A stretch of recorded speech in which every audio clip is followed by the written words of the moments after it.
Be a responsible person. Yes, ma'am. Be irresponsible. Then you will get the weekend off.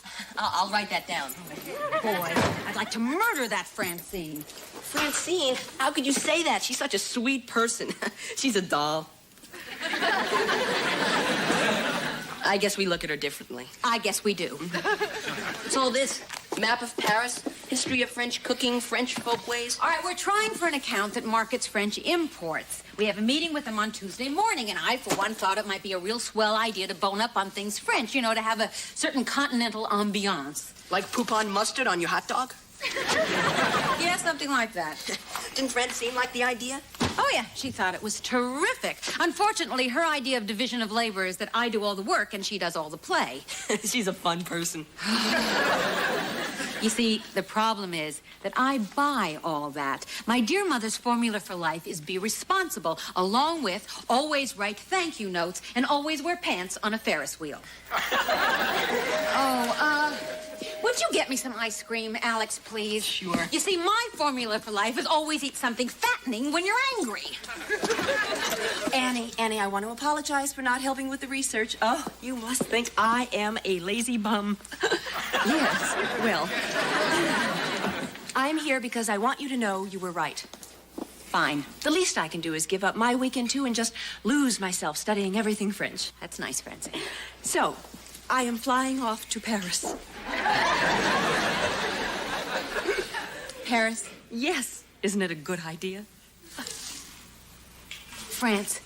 But of course. I'm sitting here reading books and you're flying off to Paris. That's insane. Oh, Annie, is there no pleasing you? Francine, could you... this is Thursday night. We have a meeting on Tuesday morning, here. You know, I do wish you'd learn to control that temper. It's not good for your face. Hi, Francine. Want some ice cream? Oh, bonsoir, monsieur. You are looking muy hermoso tonight. That's Spanish. Who cares? Francine, let's be practical, okay? Flying off for a weekend in Paris is not only expensive, it is also frivolous and self-indulgent. I know. That's me. I have always wanted to see Paris. Yes, well, so have I, but the Why don't we go with her? Alex. Oh, well, now, wait a minute, Anne. He has a thought. Why don't you go with me? You need some fun in your life. I mean, we've worked hard. Oh, and, well, we finally can afford it. You do owe yourself something. One of these days, you're going to be old and grayer.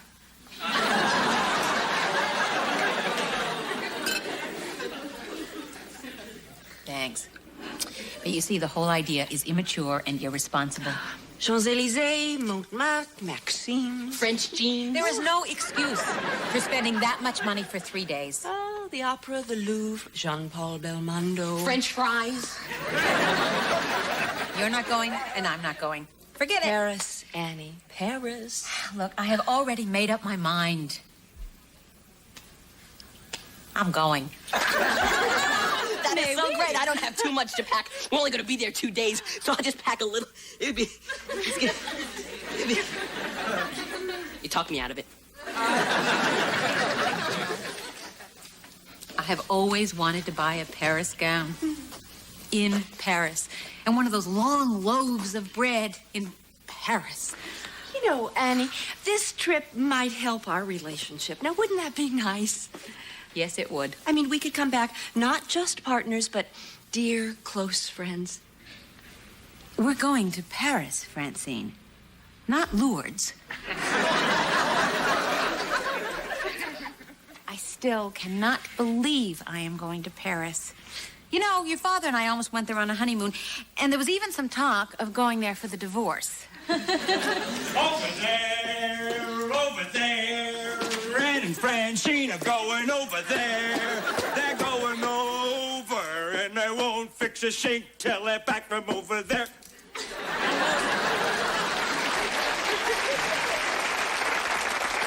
Present! Hey, order! Red, rest! Hey! Ouch, Watch nice. out for the bayonet! Where'd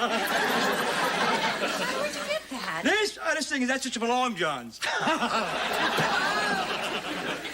Well, I see you almost packed, huh? Yeah, I'm all ready to go. I tell you, Miss Romano, I got you a little Going away, bon voyage present. Oh, thank you.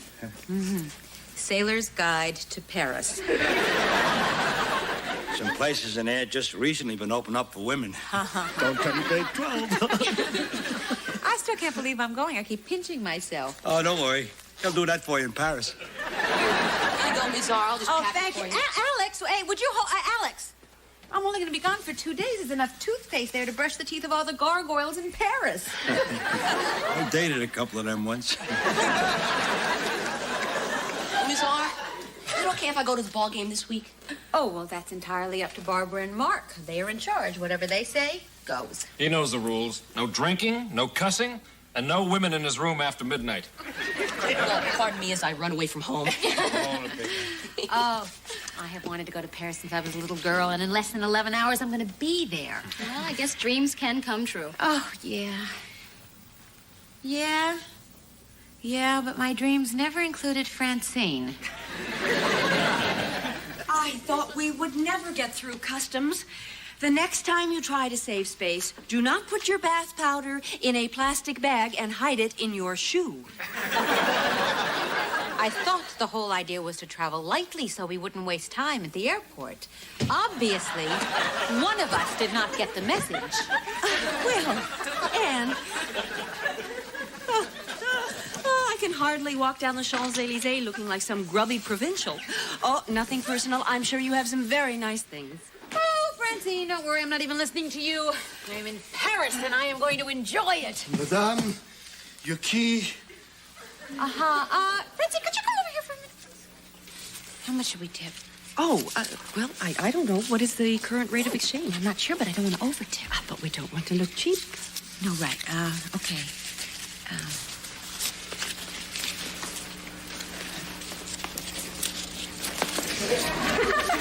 Thank you. Merci, madame. Merci. Anything I can do for you. Ask for Jacques. Anything. Anytime. Anywhere. My home phone number.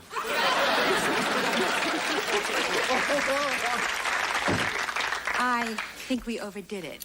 Yes. Oh, Francine, just look at this room. It just breathes France. I mean, you can just feel the ambiance. Francine, I wonder if the bathroom has one of those... It does. Is it okay if I take this bed? Oh, sure, Francine. It doesn't matter. I'm not planning to use the bed much anyway, but don't tell anybody at home. I want them to think the worst. You okay? Just a little upset stomach. Okay. Oh, Francine, look, we have our own balcony. What can you see? Another balcony with a tourist on it. I think I do see the tip of the Eiffel Tower. Oh, Francine, come on. Let's unpack and get out of here. Are you sure you're okay? Well, I feel a little dizzy. Well, you should have had breakfast on the plane. I know. Let's have an early lunch. I have a brochure here with restaurants I'm dying to try. So many of these. Okay. Let's see. What sounds good to you? All right. This one looks good. Robert's. They feature salmon mousse with shrimp and cognac sauce. How does that sound? Or how about this place?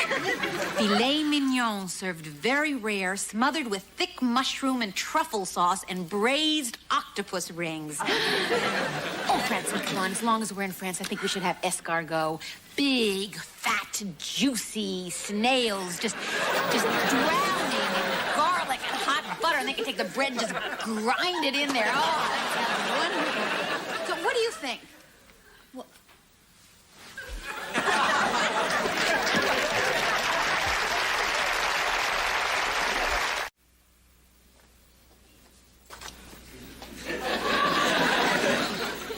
Alex just fell asleep. Oh, good. I mean, we're all alone.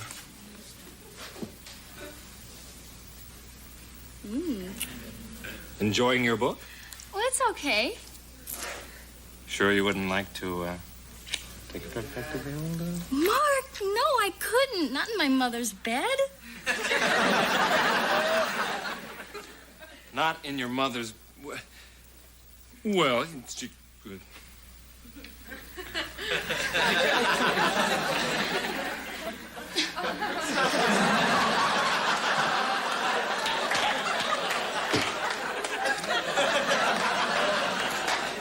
We could always put Alex in my mom's bed. I like the way you think. Yeah, well, a gentleman would have thought of that himself. A gentleman, yes, but not a dentist. I bet Mom and Francine are having the time of their lives. Who? What is it, Doctor? You have, comment dit-on? How you say en anglais? A bird that used to fly. It flied, it fled. It flew. Exactement. Right. Mademoiselle has the flu. One of my little jokes to make the patient feel better. Oh, how charming, Doctor. Is it serious? Mais non, pas du tout. Now, don't you worry your pretty little head. Oh. Excuse me, Doctor. When will she be up on her pretty little feet? The virus usually leaves the body, in this case, reluctantly, I am sure. In 24 hours, about. 24 hours. And there goes Versailles.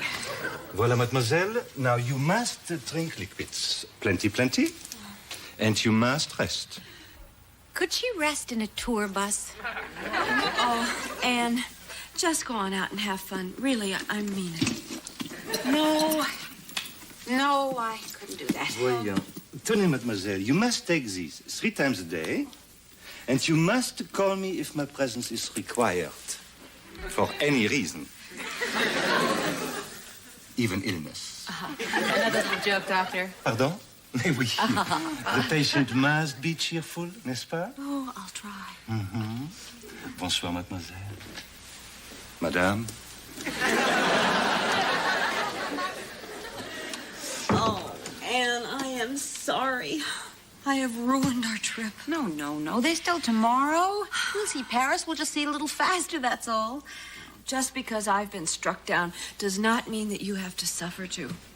Struck down. You just go on out and have fun and come back and tell me everything. I will see Paris through your eyes. Well, okay. I mean, if you're sure you won't mind. Oh, no, I mean, this is your vacation, too. Well, I mean, the doctor did say it wasn't serious. Oh, yeah. Even if I took a turn for the worse, I could always manage. I just want to pop over to the Louvre for an hour or so. Oh. And I have a phone right here. Even if I'm too weak to pick it up, I could just knock it over. A light will flash somewhere. I just want to see the Mona Lisa. And you should. One of us should in our lifetime.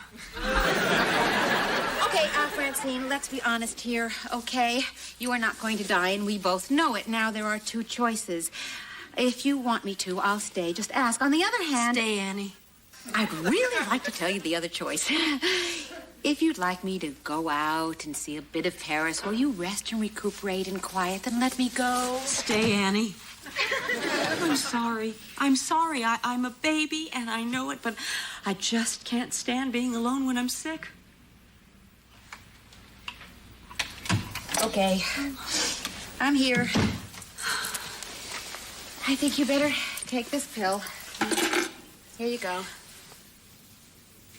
Well? Would you taste it and see if it's bitter? Francine? Thank you.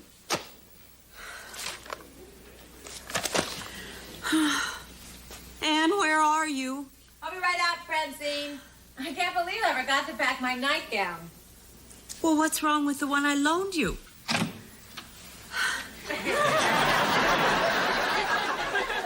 Nothing, except I have this uncontrollable urge to lean against a lamppost. Would you feel my forehead? I think I'm getting a fever. Oh, not so hard. You're giving me a headache. You're cool as a cucumber. Then I must be getting a chill. Get me a blanket, please. Francine, why don't you take another pill? It'll help us both relax. You were just trying to get me to go to sleep so that you can sneak out and see Paris. Take this pill or I will kill you. Oh, papa, peut-être que Wally l'a fait. Je viens juste rentrer à la maison. What are you après avoir watching? délivré les journaux. Leave it to Beaver. Faire une femme. À emprunter ma bicyclette. Is that all you could find? Francine, don't you ever sleep? I don't know what you're picking on me for. I didn't plan this. It's not my fault that I feel miserable, and you have absolutely no compassion. Frankly, if one of us had to get sick, it should have been you. I'm the one Paris will remember. Francine? Oh, sure. Just jump on me. Why do people assume an attractive person has no feelings? What? I have had my share of heartaches, too. Do you realize that every single beauty contest I have ever entered, I've won? Just once I would have liked to have been Miss Congeniality. I mean, it's really lonesome at the top. Well, it's lonesome up here, too, Francine. Do you realize that you haven't even let me get as far as the lobby? You're right. And I'm sorry. Oh, and I'm sorry I called you boring. You didn't call me boring. Oh, then I must have been thinking it. Well, I've thought a lot of things about you, too, Francine. Several of them started with a B. Boring wasn't one of them. Well, something is certainly boring here. Oh, I can't keep my eyes open. Ooh, terrific. My chance to see a French ambulance.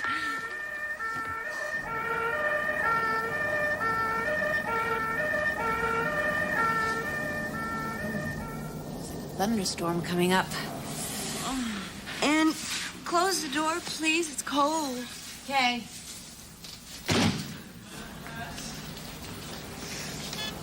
Bonne nuit, Paris. I will see you tomorrow.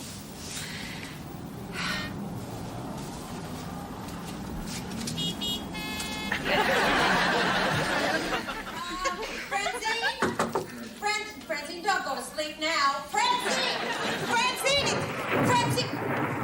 Oh, no. Don't do that, okay? Francine, would you wait? Francine! Oh, please, Francine, wake up. Oh, no. Francine, I'm out of tissues. Francine! All right. Don't be so impatient. Here. What gives me the feeling you never considered going into nursing? And we have exactly 24 hours left to see Paris, and you have to get sick. Do you have to sneeze like that? No, I can hold my nose and blow my belly button out. Don't be crude, Anne. It was so ridiculous of you to stay out on that balcony for so long in the rain. The door was locked and you were dead asleep, probably pretending. Couldn't you have waved down to somebody? I did. He looked up at me, looked at the hooker, threw me a kiss, and decided on her. Oh, these Frenchmen. Betsy, would you feel my head, please? You're a little cooler. I don't feel good. Anne, you have got to learn to think positive. Either you control your sickness or your sickness controls you. Stop whining. You're very lucky, Francine. You will never die of anything that involves the heart. I am sorry, Anne, but I'm just no good around sick people. You're right. You just go on. If I'm too weak to pick up the phone, I'll knock it over. A light will flash somewhere. No, you need a little catch in your voice when you say that. No, I mean it, Francine. Go on. See Paris. Take some pictures for me. Oh. No, I have no intention of leaving you alone, Anne. Not after the way you took care of me. Well, oh, thank you. The night maid will be here any minute. The night maid? Francine, you're going out to see Paris and leaving me with the night maid? Oh, well, the day maid is working. Francine. Oh, here she is. Now, Annie, be very, very nice to her. Remember, we represent America. Oh, hello there. Well, this is the patient, and I'm sure you'll be very good with her, won't you? Je ne parle pas l'anglais. Oh, that's just fine. She says that the two of you are going to get along just fine. She said she doesn't speak English. No matter. Oh, let's see, you're not going to leave me alone with Madame Defarge here, are you? Annie, I have no intention of leaving you alone. I'm leaving you with a mature woman who I'm sure will take very good care of you. Annie, is this hat too much? If you paid more than $1.50 for it, yes. Francine, I want you to come over here and look me in the eyes. Come over here right now. Francine, you cannot do this. It's a matter of principle and human ethics and decency. If I can't see Paris, you can't see Paris. That is so selfish. I don't care how selfish it is. If you leave me now, we are through. I don't care how successful we become working as partners. I don't care that in less than a year we've more than doubled our income. Principle is more important than money. Find yourself another partner. All right, I will.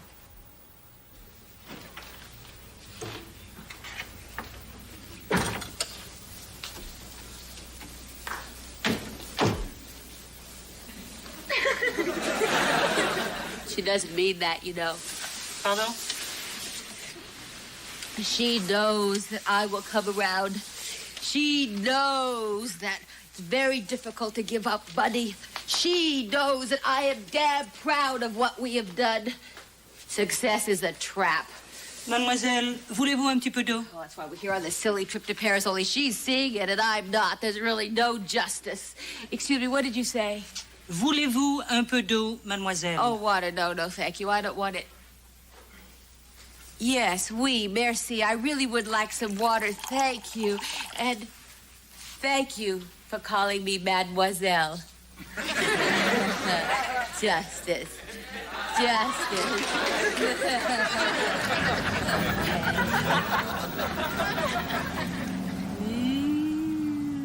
There you are, Francine.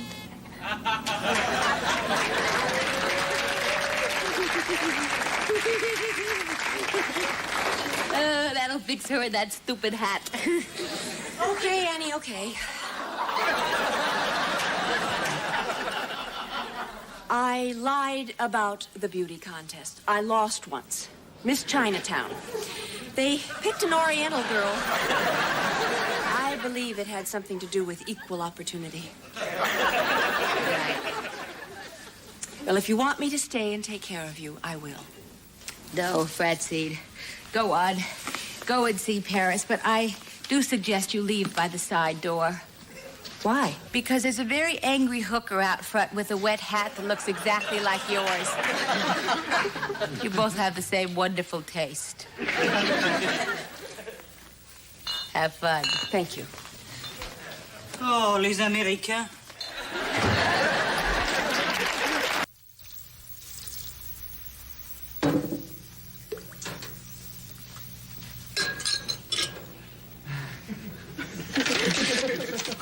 Okay, accuracy is the byword at Gallagher Computer Corporation. Just as the ball always rings the... toes, spit on my face. I'm not responsible for the human race. Pull out my hair and gouge out my eyes. Too loud, too soft, too weird, too dumb? Too close. You may not realize it, but I am working. No kidding. You get paid for dropping a tennis ball in a jar? No, it's a visual metaphor. Well, see, the client makes computers, very accurate computers, so I drop the ball into the jar. If I'm accurate, the ball will ring the bell. Alex, could you at least have the decency to look interested? Oh, I am. I just can't see what you can use that for. You're gonna put that on TV? A ball in a jar? No.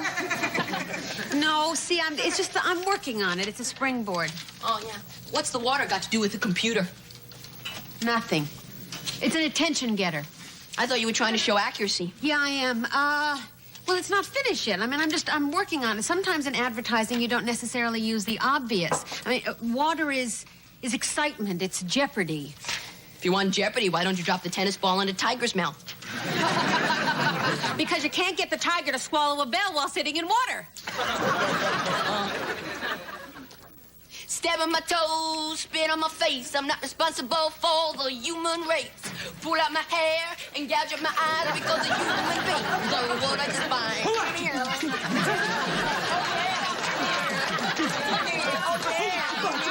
Gentlemen, Gentlemen, I would not. What are you listening to there, Lawrence Welk? When did you learn how to play wet pan drop jar ball?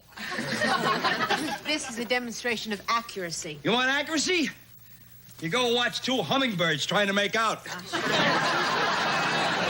In a high wind. At night. Schneider. When the little one's got a headache. Schneider, are you? Czar, you bugged about something?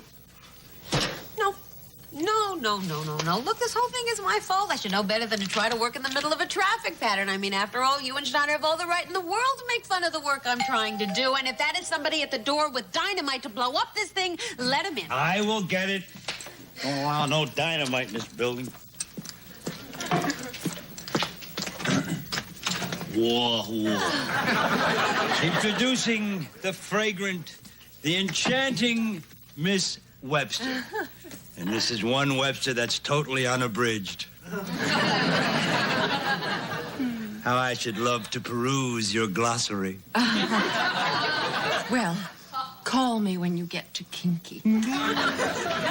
Hello, everybody. Hello, Francine. I just stopped by to see how your visual presentation is coming along. I'm going to see Andrew Gallagher tonight.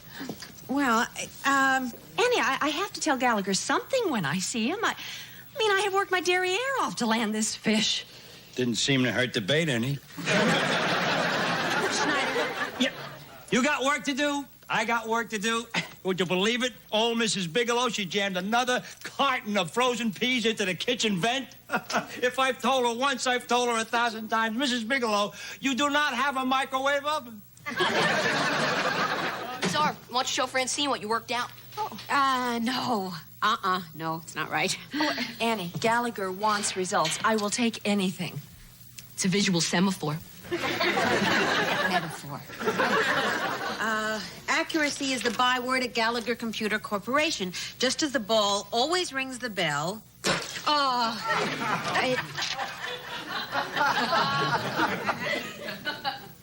Is that it? Oh, Annie, you mustn't lose confidence in yourself because of one stupid idea. Oh, yeah. Stab in my face. Oh, yeah. Down. Alex! How many times have I told you, please do not play with that ball in the living room? That's why I'm in the dining room. Oh, Alex, for heaven's sake, we're not in the sorry. it's the same I'm room. really You know, sorry. in the living room and the dining room is all the same thing, and there is no reason why... What? Now listen, I'm watching $20,000 in commission go down the drain because you can't concentrate. So I have an idea, Alex. What Anne needs is, just a little peace and quiet. So why don't you spend the day with me today? If that's okay with you, handsome. Handsome? Yeah, it's okay. Just don't tell Joanne Boyer. Well, Francine, good luck. You know, 14-year-old boys are not easy. Of course, Alex does adore you. Oh, well, he can't help that. I sure hope you know what you're letting yourself in for. Oh, well, it could be fun. He'll be like a brother to me. And you'll be like a grandmother to him.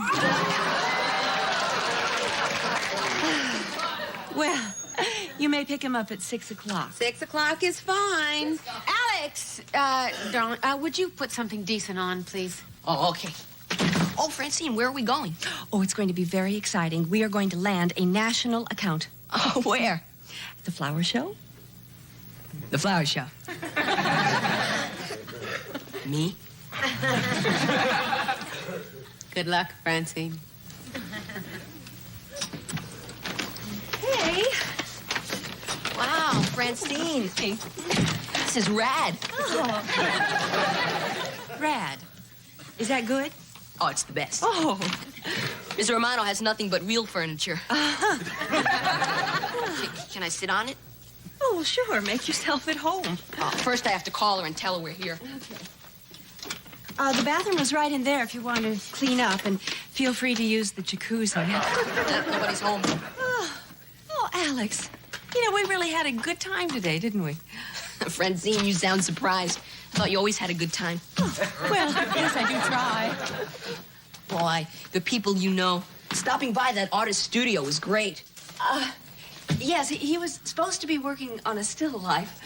Oh, he was. That model didn't move a muscle. Or anything. Yes, you know, I was thinking maybe we shouldn't mention that to Anne. I was thinking the same thing.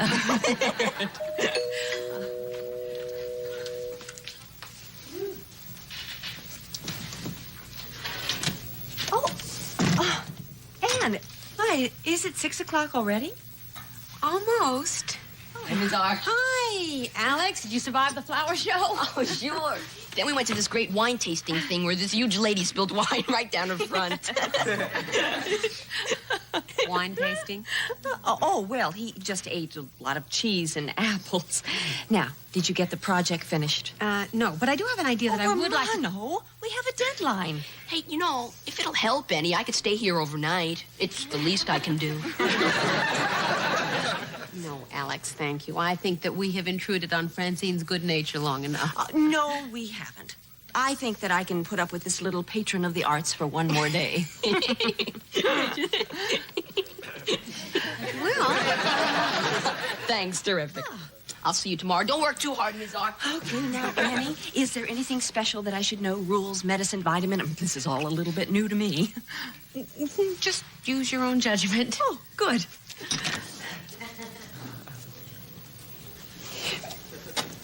Are you sure?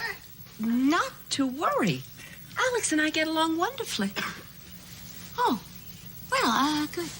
I'll go get some work done. Oh. It's very pink.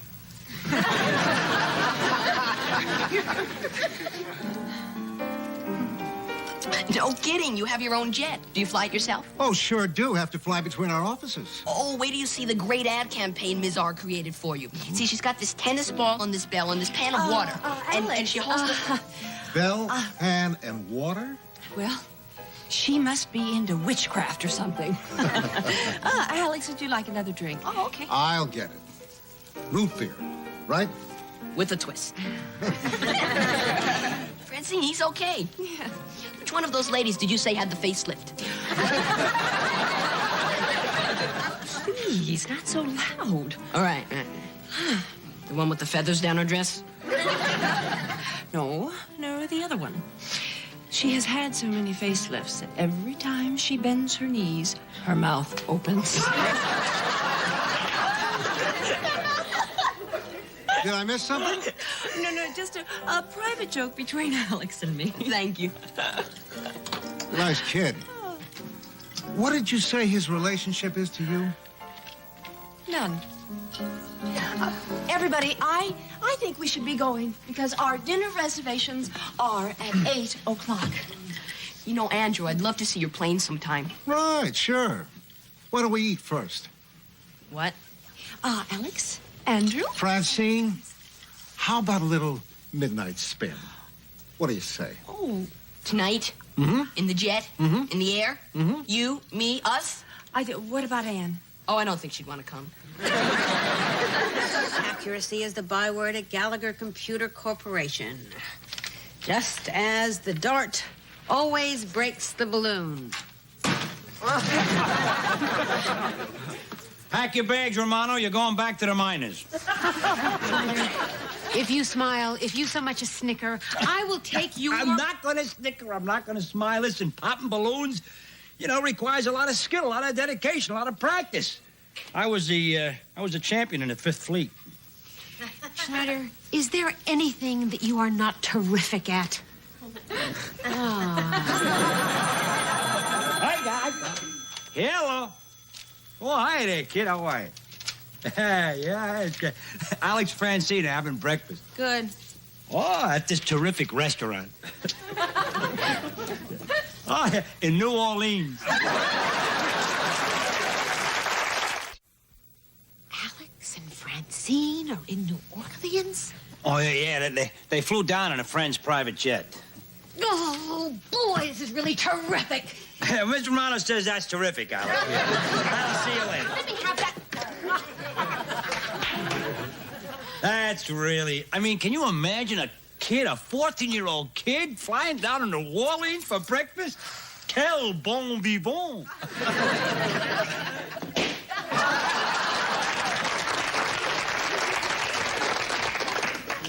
takes Alex down to Louisiana without so much as a may I? Hi, Mom.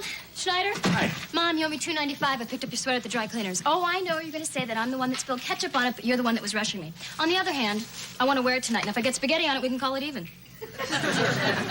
What's the matter? It's Alex. A friend of Francine's flew them down to New Orleans for breakfast. You're kidding! That sounds exciting. I'll tell you something. You don't know the difference between exciting and dumb. The heck I don't. Flying from Indiana to New Orleans for breakfast, that's exciting. Flying from New Orleans to Indiana for breakfast, that's dumb. Lasagna, French fries, and beans. Do you eat that stuff or just apply it directly to your hips? Miss Romano? Remember my telling you about growing up in New Orleans in 2 days? Yep. I think we got a new world record. Ta-da!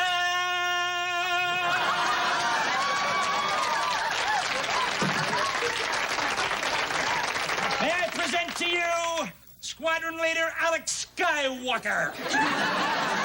Hi. Oh, wow. What a weekend. Have you guys ever been in a private jet? Well, it looks like you're still in orbit. Let me tell you that, Francine, that she's really a character.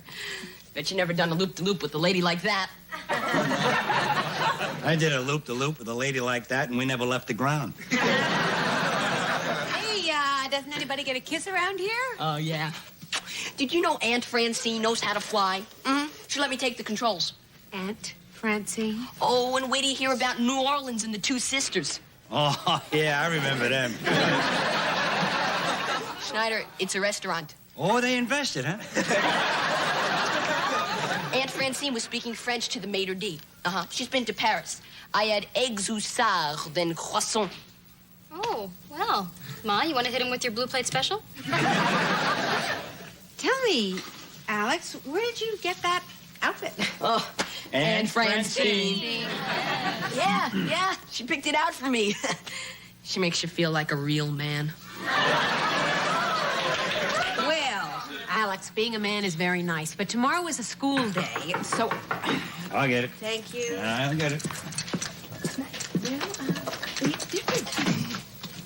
Whoa! 23 skidoo and entrevue.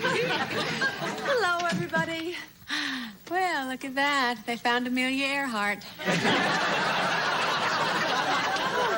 Just a simple jumpsuit. Well, Francine, Alex was just telling me that his weekend was pleasant. Oh, well, he's a good man. Yeah, I was just telling her all about it. All about it? Well, I certainly hope you didn't tell her about... Are you crazy? Oh, yeah. Hey, don't bother to tell me. I mean, what I don't know won't hurt me. Oh, no, Annie, really, it's nothing. We were just talking about going to the Cubs game in Chicago next Saturday. Are we really going? No. Why not? Because Alex has to help me. On Saturday, we are taking the furniture out of his room and repainting the walls. Gee, that's no problem. I just got my spray gun back from the shop. I can take care of that for you in about 40 minutes. Oh, well, terrific. Alex, I'll pick you up at 9 o'clock. No. Why can't I go, Miss R? Because I said so. Alex, will you take out the garbage, please? What garbage? Find some. Okay. Bound to find some in my room. Well, I've got nothing to do, but I can see now is a terrific time to do it. Later. Schneider? All right, you want to settle it over there? Okay. Oh, you want me to, okay. You two discuss this thing. Come to a decision. I'll be available to review it. Romano, what is your problem? It's no big deal. I just don't think it's a very good idea for a 14-year-old boy to be flying all around the country and driving off to Chicago for a ball game. Why not? Because it gives him the wrong set of values. My set of values? Well, Francine, let's face it, you are not exactly Mother Teresa. Well, even Mother Teresa would prefer to go to a ball game than paint a room. Look, I want him to know what the real world is all about. I don't want him getting used to you and your fantasy island. Oh, terrific. You want to keep him right here in Little House on the Prairie. You know what your problem is, Francine? One of your problems. You have never raised a kid. You are insensitive, selfish, thoughtless, and skinny. And you are dull, jealous, uptight, and short. Look, I know what I am doing. I have raised 2 daughters. I had a cat that raised 12.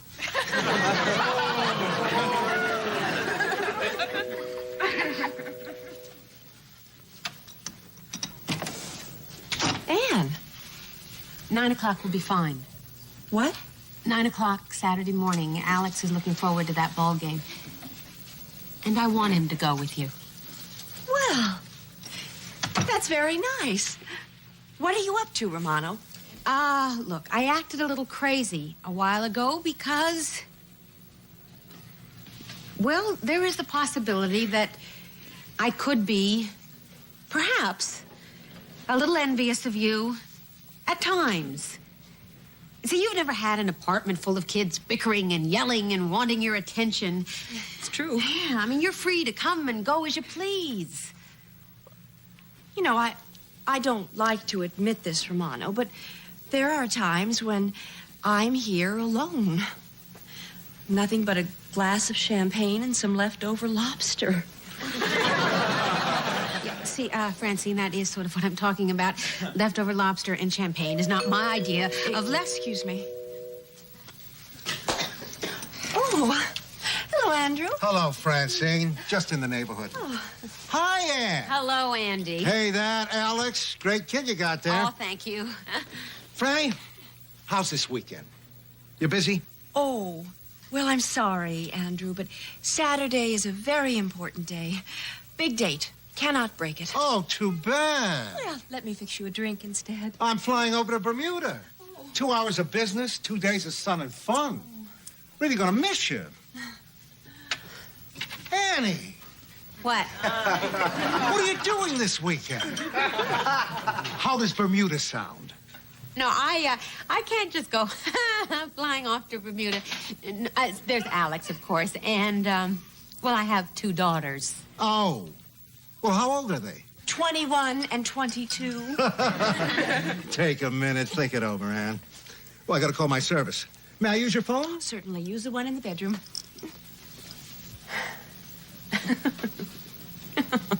Francine. Oh, I'm sorry. It's just poor Andrew. He thinks, because we're partners, that you're like me. Spontaneous, impetuous, fun-loving, full of adventure. But that's just not you. You're right. I am not the type to fly off to Bermuda on a whim. Well, I do understand that. So I tell you what I'm going to do. I am going to make the sacrifice of going to Bermuda, and I'll let you take Alex to the game. I'm not the type usually. What? Tell me, Francine, what do I wear in Bermuda this time of year? Andy!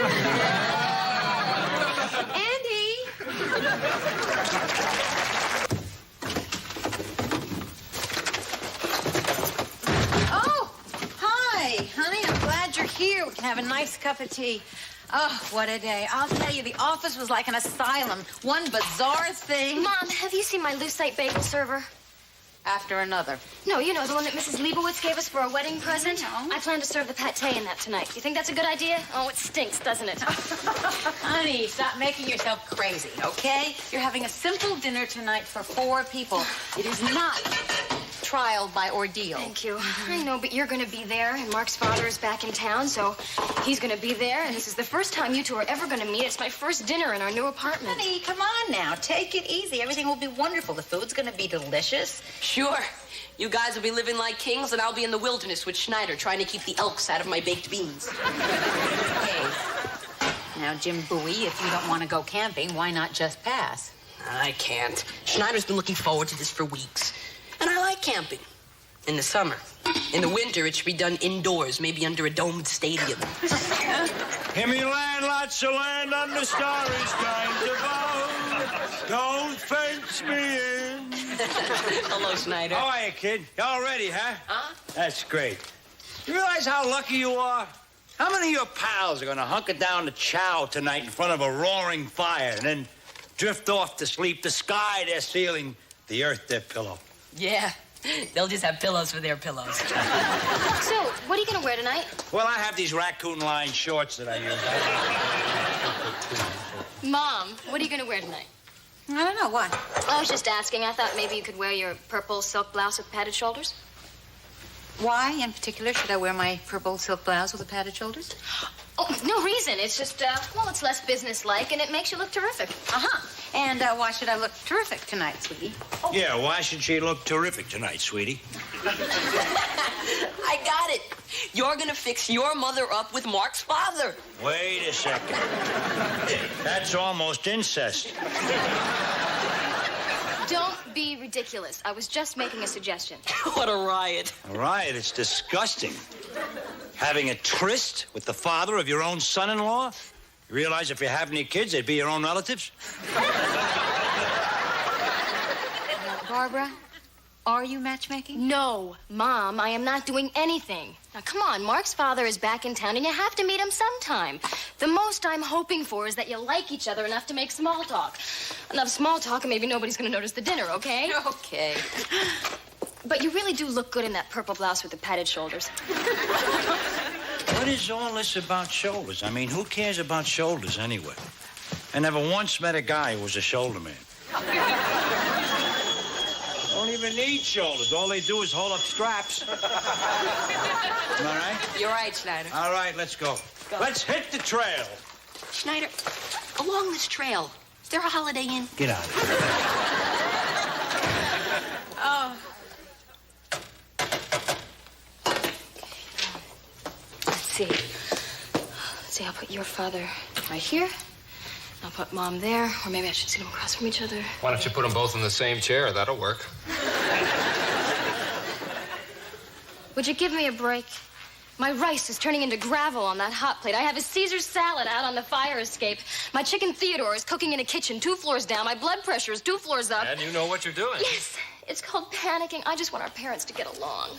So do I. I'm worried about the guy. Ever since the divorce, he's been running around with chicks half his age. That's not what I'm talking about, Mark. There she is. Sam and someone else. Hey. Hey, Dad, how you doing? No need to answer that question. Barbara, Mark, I'd like you to meet Melissa Layton. Hi. Hi. Hello. Nice Come on to in meet you. and sit down. Hey, guys. Yeah, thought I'd bring Melissa up just to meet you kids, have a drink. Then Mel is taking me to an experimental theater tonight, and we're going to grab a bite. Theater and a bite. That's terrific. Isn't that terrific, sweetheart? Well, it's one of those things where there's practically no script and anything can happen. Yeah, like dinner. We'll get that. Mark, I thought you told your father about dinner. Of course I told him. I think I told him. Oh, Mark, you're such a dick. Mom, in your purple blouse. So pretty. you look This is great. for you. Okay, good. This is Sam and his date, Melissa. Hello. Hi. Well, hi there. How are you? It's nice meeting you. About time we met. Absolutely. I'm sorry you had to miss the wedding. It was spectacular. That's what I've heard. This is really a pleasant surprise. Surprise. Didn't you know I was coming to dinner? Dinner. Oh, boy. Mark, you never said anything about dinner. Yeah, I did, Dad. No. No, you said come up and look around the place. I figure it's a one-room apartment. How long can that take? So I made these plans with Mel. And this is embarrassing. Well, that's not so embarrassing. We could stay, couldn't we? If there's enough. Thank you very much, really, but we can't stay. We're going to the theater. But, Mel, we could go to the theater tomorrow night. Sam, it's opening night. Besides, I told Marty we'd come backstage after the show to see him. Come on, Mel. It's an experimental theater. They probably don't have a stage. I think she's wavering. Sam, I want to see that play tonight. Boy, that smells good. What is it? Rice. Mel, I'll make you a deal. Next week, I'll take you to 6 plays. I came up here for a drink, not a family reunion. No. I like rice. Please, Mel. Look, here's my deal. You stay, have dinner. I'll go see the play. Okay? Bye-bye. Nice to meet you. Don't worry. I'll work it out. Mel. Mark, this really is embarrassing. You were supposed to tell him to Didn't tell him. I swear, he just forgot it. You know, he's in a... Well, worked it out. I don't think they'll find your body for weeks. Where do I sit? Well... And so, for 50,000 tax-free American dollars, the Club Med vacation and the Chevy Corvette, can you name this tune in 4 notes? I can name the tune in 3 notes. I could fall asleep in 2 notes. If you're ready. I am. Ta-da-ta. Could you spare another, Uh-oh, you just lost the Corvette. If you're ready. Da. Oh, thanks a lot. All right, a clue. All right. The year 1954. Yeah. The group was Crew Cuts, and the tune... Shaboom, shaboom! You got it. Oh, gosh, 1954. I wasn't even in high school yet. We're only up to 1954. Ann, how'd you like to get out of here and grab a cup of coffee with me before our kids just collapse into a total coma? Oh, Sam, we can't just run like that. You're right. Barbara, Mark, it was terrific. Now we can run. Listen, Barbara, you are a wonderful cook. Oh, really. thanks. It's terrific. Son, try to get some sleep, okay? Love you. Bye. Bye-bye. Thanks again. Mark, remember when we were young?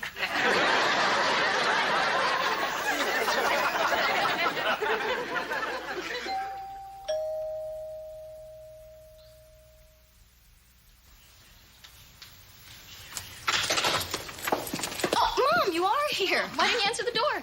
We woke her up, that's why. Come on, Annie, we're taking you out to breakfast. Uh-huh. And we want to know what happened last night. Did you have a good time? Is this the only razor you...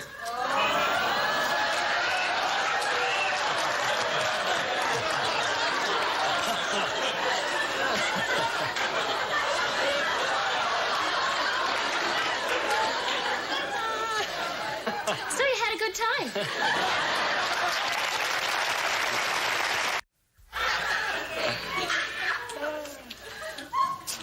Hi, Dad. Hi, son. Look, see, You know what? we have got so many things to do today, you wouldn't believe it. I mean, we've really got to get going. Come on, Mark. Barbara, would you at least let me explain? Mom, I'm 22. There's no need to explain. Honey, I really do not appreciate that tone. I mean, first of all, you just barged right in here. You didn't answer the door. You didn't even phone first. It was off the hook. It was not. It was. Aren't I entitled to a little something called privacy? Boy, it started raining like crazy. Well, when it rains, it pours. I want to tell you, I've never seen so much rain.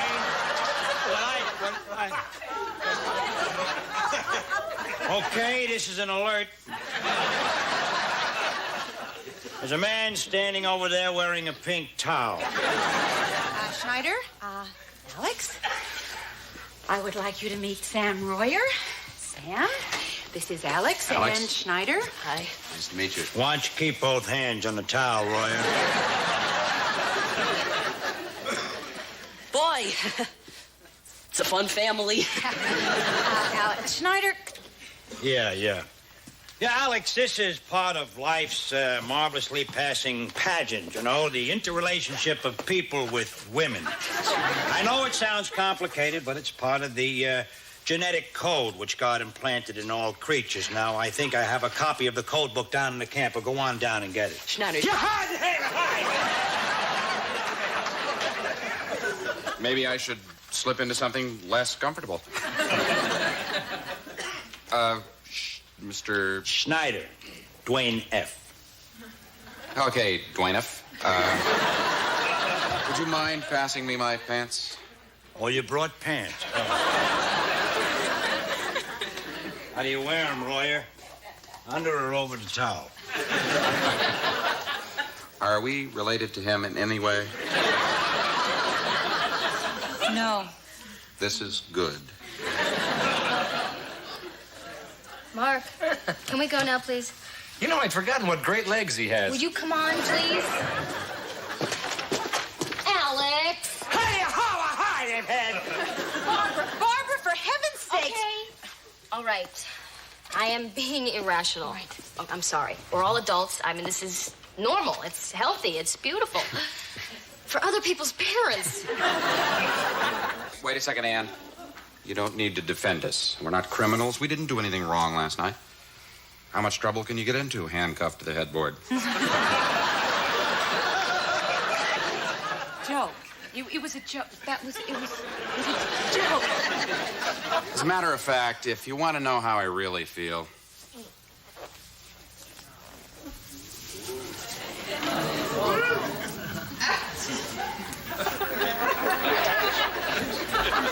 There.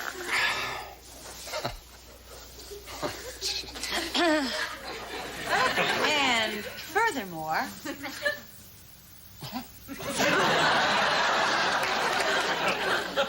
Okay, fine. Argue with that logic. Dad, you're grounded. Well, I give you 8 for technique, 9 for concentration, 10 for zoom. 11 for handcuffs? Yeah. Okay. Here they are. Hope you like them. Yeah? What? The eggs too runny? Not runny enough? I could put them back on. I could eat them myself. I'll throw them out.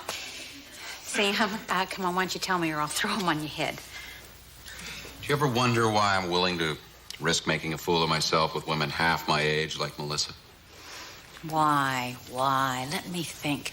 Do the words supple, nubile, and tawny have anything to do with it?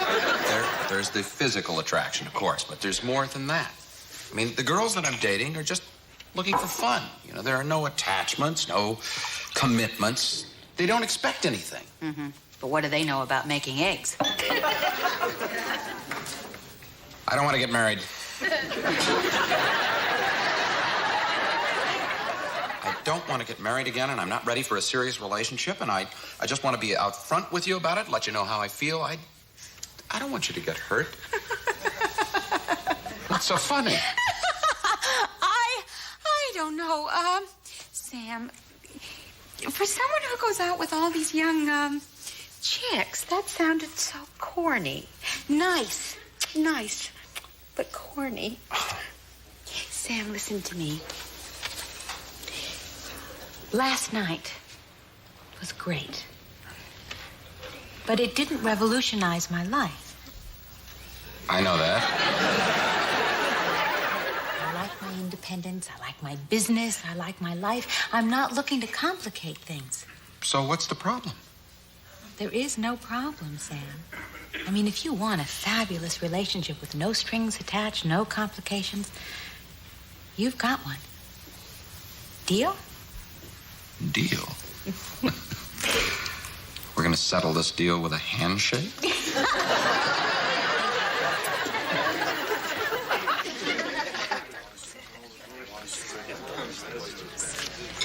So, this is where it all started.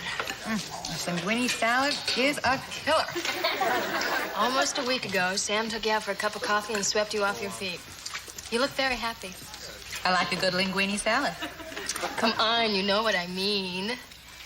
You've been seeing Sam almost every day this week. Okay. Sam makes me feel giddy and silly. New. And we have sort of an unusual deal, Sam and I. We decided that we were going to see each other as often as we liked, but we were not going to get emotionally dependent on one another. He's free to see other people, and I'm free to do the same. What's the matter? You don't approve? No, it's just, I don't know. It sounds like an open marriage without the marriage. Sort of. I don't know, Mom. Oh, honey, it's great. It's like being able to eat all the linguine you want without getting fat.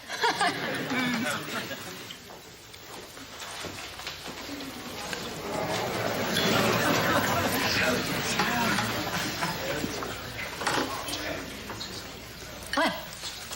Huh? Oh, this relationship you have with, Sam, is it a little bit open or all the way wide open? What are you getting at? Well, Sam, Barbara? He just walked in here with a girl. So, where?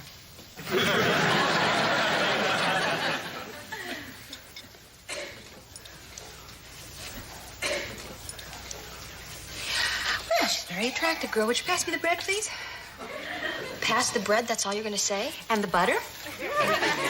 Come on now, Barbara. Did you really think I'd be upset? Well, yes, I... But, honey, this is exactly what I was talking about. This is the deal we made, and I'm glad this happened.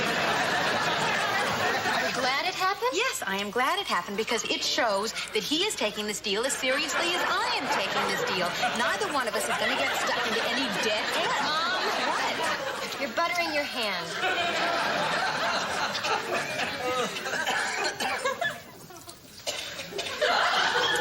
Barbara, why did we have to come to this place today? Why am I so upset? Do me a favor, will you please? Will you go quietly and get a check? I'll meet you in front. I'm going to the ladies' room. The last thing I want is for him to see me with butter on my hands. Anne. Hi, Sam. I know you saw us. Are you upset? No, now come on, Sam. Why should I be upset? Yeah, I'm upset. I'm upset, I'm angry, and I'm stupid, and I'm upset. I don't know what to say. Sam, I'm angry at me, not at you. I'm jealous, like a schoolgirl. I'm angry at myself because I shouldn't be feeling this way at 40. 53 ain't no picnic either, honey.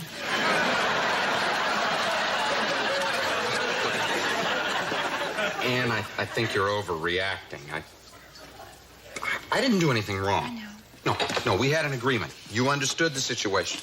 I did understand the situation, Sam. It was a great agreement. It made sense. And then I buttered my hand like a piece of pumpernickel, and all my understanding went out the window. Anne. Sam, please go back to your table.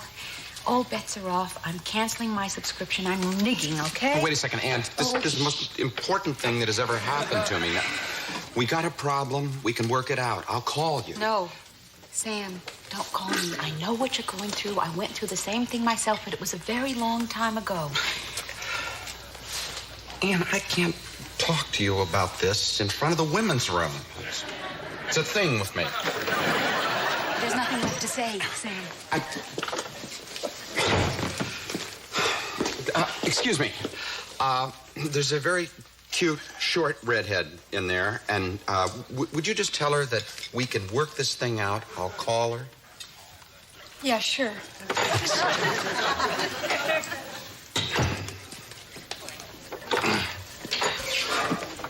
She said she won't answer the phone, and she said that, well, you're making a jerk out of yourself. You tell her that she better answer the phone, or she hasn't seen anything yet. You better answer the phone. Tell him. I believe him. She believes you. Tell her. I'll tell her myself. Good. Sam.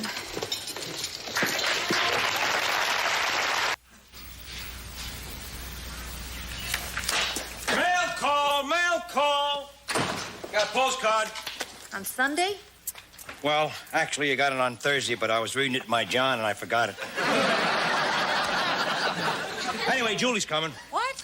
Yeah, it says here I'm leaving Houseman because there's something I want to shock with my bimini. I'm leaving Houston because there's something I want to share with my family. Handwriting like that, she could be a doctor. You know how they just roll. Oh, it's typical, Julie. I'll tell you, there's no date, no arrival time, nothing about the baby. I wonder if this is the semi-annual divorce. Think she'll get here today? Oh, you never know with Julie. It could be any minute tomorrow or a week from Groundhog's Day. When is she gonna have the baby? Never know with Julie. It could be any minute tomorrow or a week from Groundhog's Day.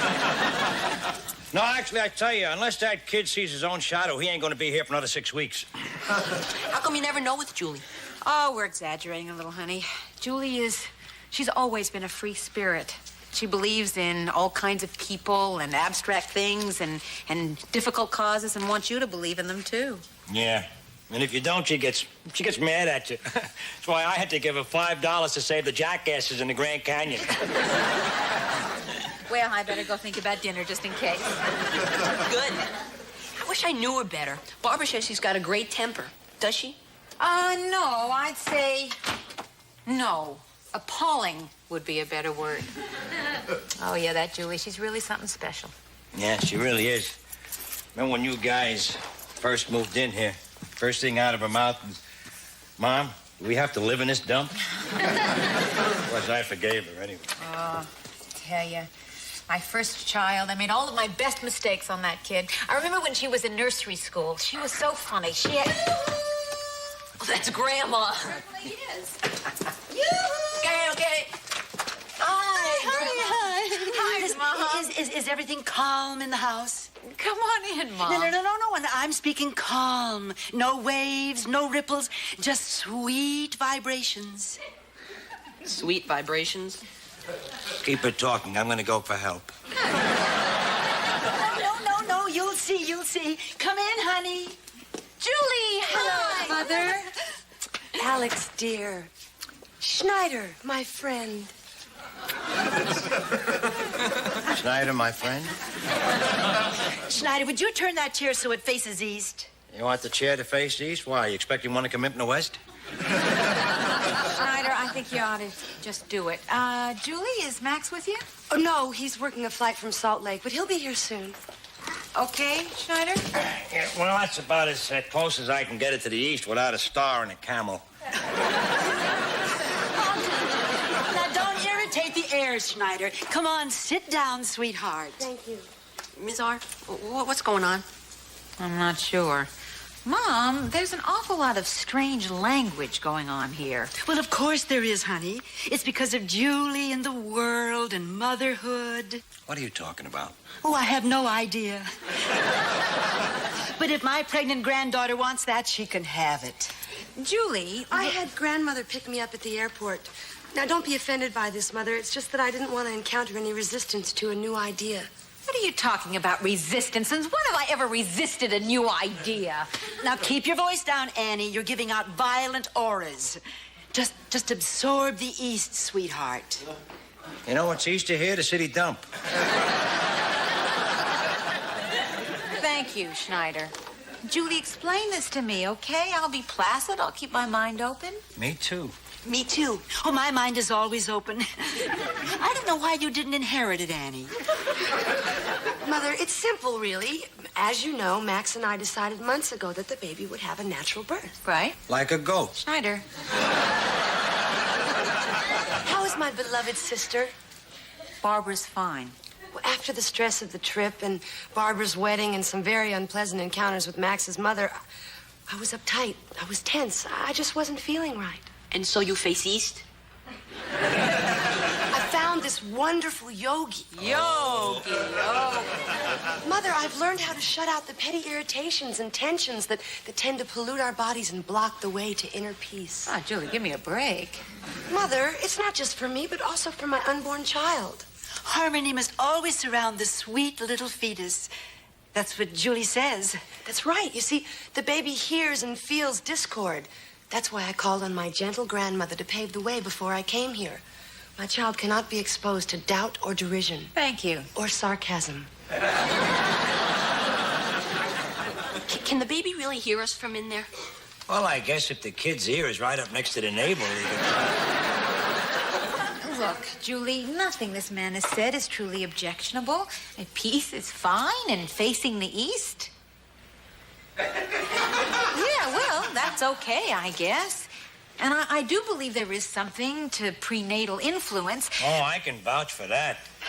When my aunt, when she was pregnant, she went to see Tarzan. My cousin, he looks like a gorilla. He can play with an old tire all day long. I've seen him eat 12 pounds of bananas at one sitting. Well, speaking of eating, I guess we're going to be having a big dinner now, huh? Oh, boy, that is a great idea. A good old-fashioned family dinner. Oh, no, Mom. An old-fashioned family dinner. That kind of reminds me of my family. Of course, I don't have a family now. Oh, well, you're invited too, Schneider. Mom, we don't have anything in the house. Uh-huh. Well, that's all right. I'll just phone Barbara and Mark, and they can pick up something on the way over. Listen, I got a jar of pig knuckles downstairs. I'll throw that in. Thank you. Julie, what does Max's family have to say about all of this? Max's mother objects to natural birth. Why? Natural childbirth's been accepted for years. Well, she is entitled to her opinion. After all, it is her grandchild, and the dear, sweet, objectionable woman does have her rights. But she shouted obscenities in front of my child, and I just can't have that. Mother, I'm exhausted, and my baby is tired, too. May we lie down? Well, of course, darling, but would you do me a favor? Call me Mom like you used to, okay? Mom? Yeah. That doesn't really cover it anymore, Mother.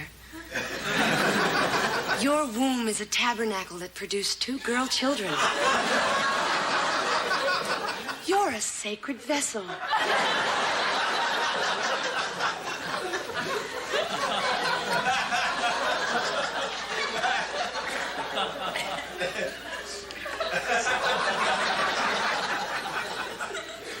Does your tabernacle have a choir?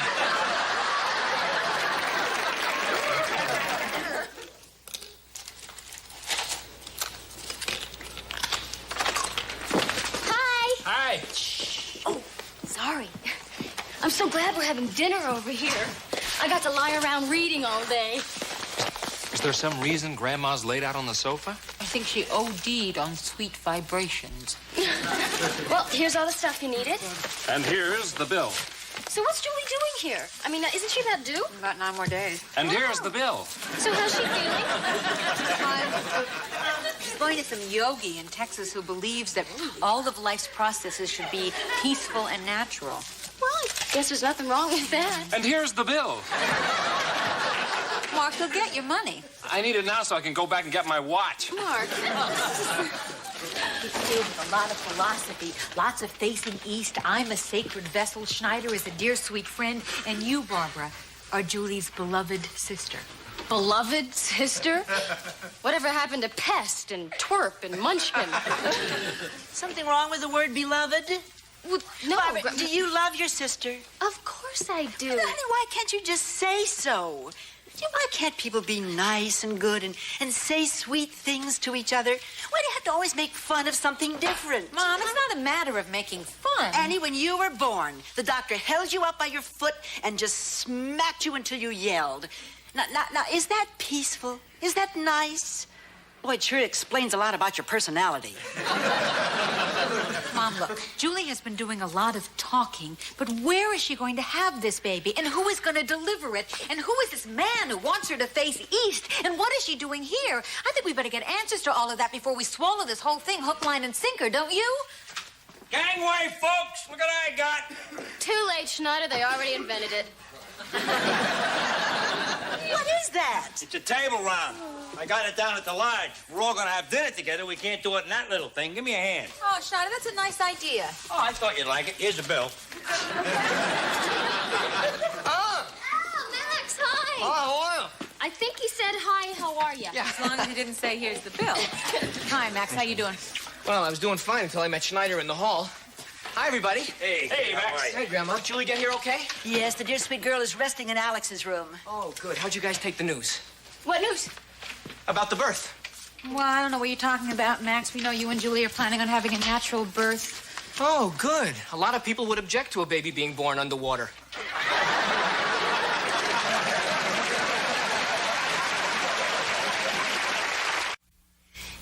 going to have my great-grandchild underwater?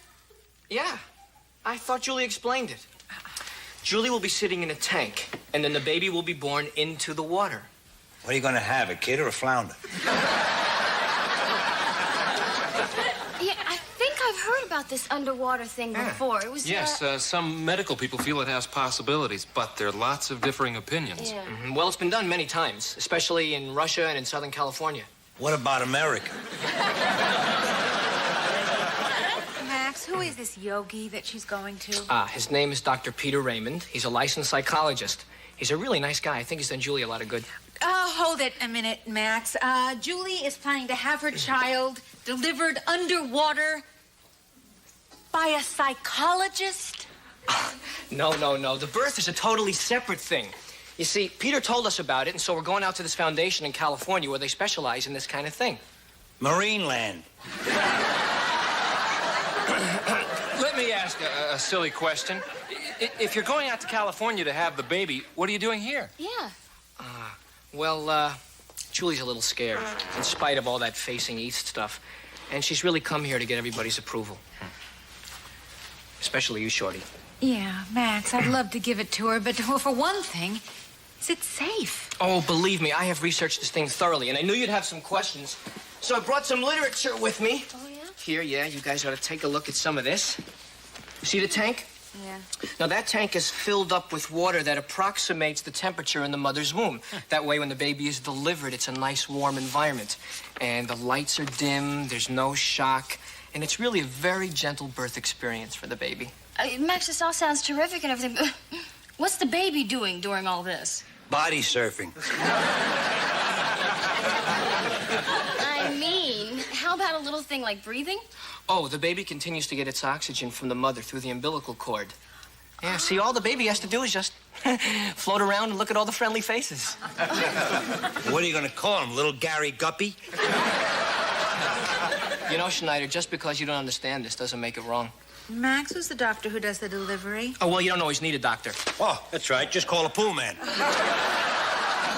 I'm calling Dr. Tishman. I think I'm going to go see Julie. Oh. I'm going to be a great grandmother. Great grandmother.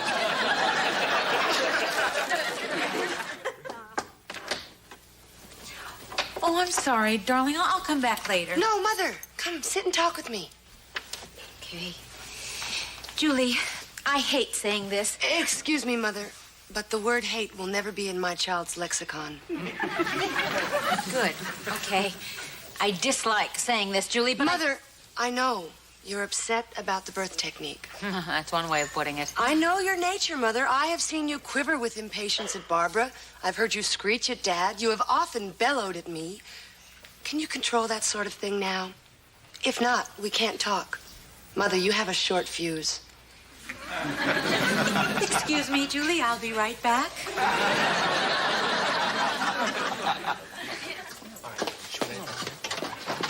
I do not have a short fuse, and I do not screech and bellow.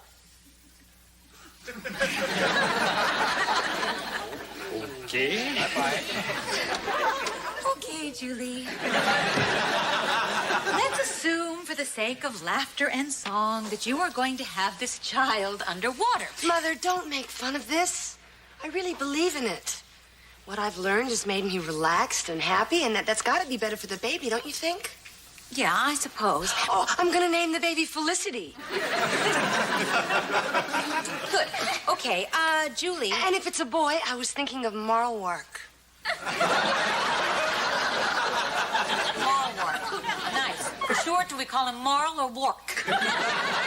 Mother, Marlwark means lovely soul in one of the Indus dialects. Julie, I did something that you are going to probably think of as interfering. I called Dr. Tishman about you. Dr. Tishman? Mm-hmm. He's the doctor who delivered you. Do you know that he has delivered over 1,500 babies and he still remembers you? And? And he tells me that this underwater birth process of yours is not exactly widely accepted. Well, neither is having a baby in a taxi, but it happens all the time, dear mother. Yeah. Well, he has seen one of these underwater... Julie, could you just stop calling me dear mother? It really throws my thinking. Okay? Okay. Thank you. Okay. Dr. Tishman has seen one of these underwater birth techniques, and he agrees with the intent, the peaceful intent, if not with the process. Well, would you mind not calling it a process? I'm not giving birth to a cheese. Mother, I really need you to be on my side about this. Julie, this whole idea absolutely terrifies me. It's so new. It's not thoroughly tested. No medical doctor, no hospital. Oh, honey, I want your baby to be born safe. I want you to be safe. Mother, I'm frightened, too. I'm scared to let my baby be born into a world full of anger and hate and violence. I want my child to start life with peace and love. No turbulence. No screeching. Do you understand? Oh, yeah, I understand how you feel, honey, but... Well, for the sake of peace and love and no turbulence, would you agree to see Dr. Tishman? Sure. Oh, good, because I made an appointment for... I will make an appointment for you tomorrow at 2. You made an appointment without asking me? Julie, if you're going to be a mother, you're going to have to learn all the tricks. Oh, Mom. If it'll ease your mind, of course, I will go see Dr. Tishman. Thank you. All right, let's go out and clear the family. Clear the family? Well, clear the family conscience. Just give me a moment to center myself, and I'll be right with you.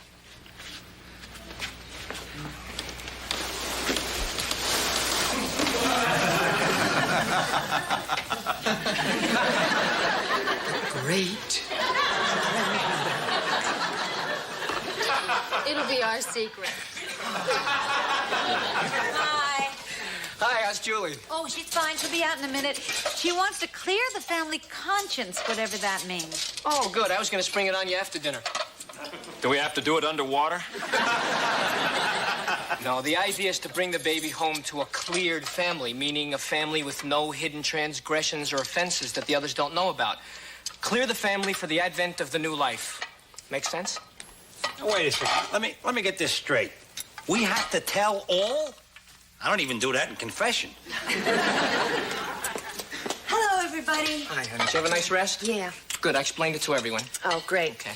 All I ask is that we clear the family quietly. We discuss. We do not shout. Sacred vessels seldom shout. I'm sorry, I shouldn't have said that. Go on. Okay. Now, does anyone know of any grievances or transgressions or hypocrisy? As I understand this is supposed to be good for the baby? Oh, of course. Well, when it's my turn, sweet little baby, remember I love you. Julie, can we fix dinner while we're doing this? Oh, sure. That's a wonderful, loving family atmosphere for the baby. Good, good, good. All right. Well, anybody? Schneider, why don't you go first? Want me to go first? Yeah. Okay, I'll go. I'm not chicken. All right. Hello there, little baby. This is your Uncle Schneider. Now, here's the thing of it, okay? Last night I was with Miss LaRue and... Schneider, I don't think that's really what we want to hear. I do. What we're looking for is any transgressions or ill feelings between us as people. Oh, is that what you mean? Okay, there's somebody here that feels that I have too sharp a temper, that I have a short fuse. I find myself resenting that. Am I wrong? Anyone here who has these feelings about Mother, please raise their hand.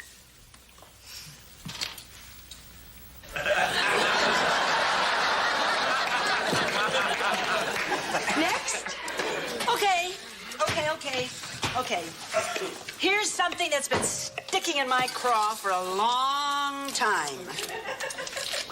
Where is the vase I gave you for Christmas? The vase? I don't see that vase anywhere. If you don't like something, don't rave about it, then just stick it in the closet. Just say, I hate your dumb vase, Mom. Hate your dumb vase, Mom. I didn't mean now. Mom, you've been trying to unload that thing for 30 years. I have it now, then I give it to Julie at Christmas, and then she gives it back to Barbara. And then you can have it back, Grandma. Next. Hey, Doc, how about you? You want to get a shot at this? Come on. Well, don't get me wrong now. I think this is a great family. And I realize I'm the newest member, but since I'm going to be an uncle, I would like to say that... Oh, Mark, would you just get on with it and say what you think? All right. There is a tendency in this family to be overly honest. Overly honest? If that's a crime, deal me in. I'm sorry, he's right. No, wait a second, Mark. I'm fascinated how you think dishonesty can be a virtue. Not dishonesty, consideration. You know, tact, diplomacy. You ever heard of that? I mean, what have you lied to me about? Nothing. Is that the truth? No. What?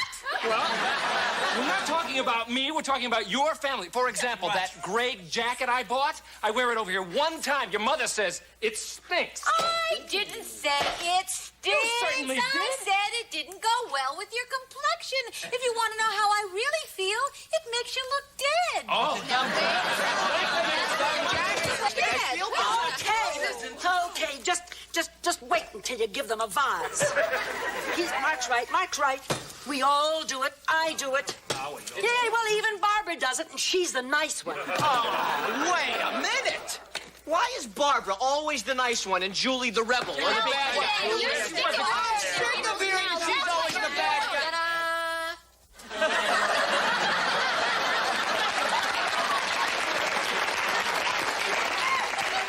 What is that supposed to be? I just thought I'd help Julie with the birth.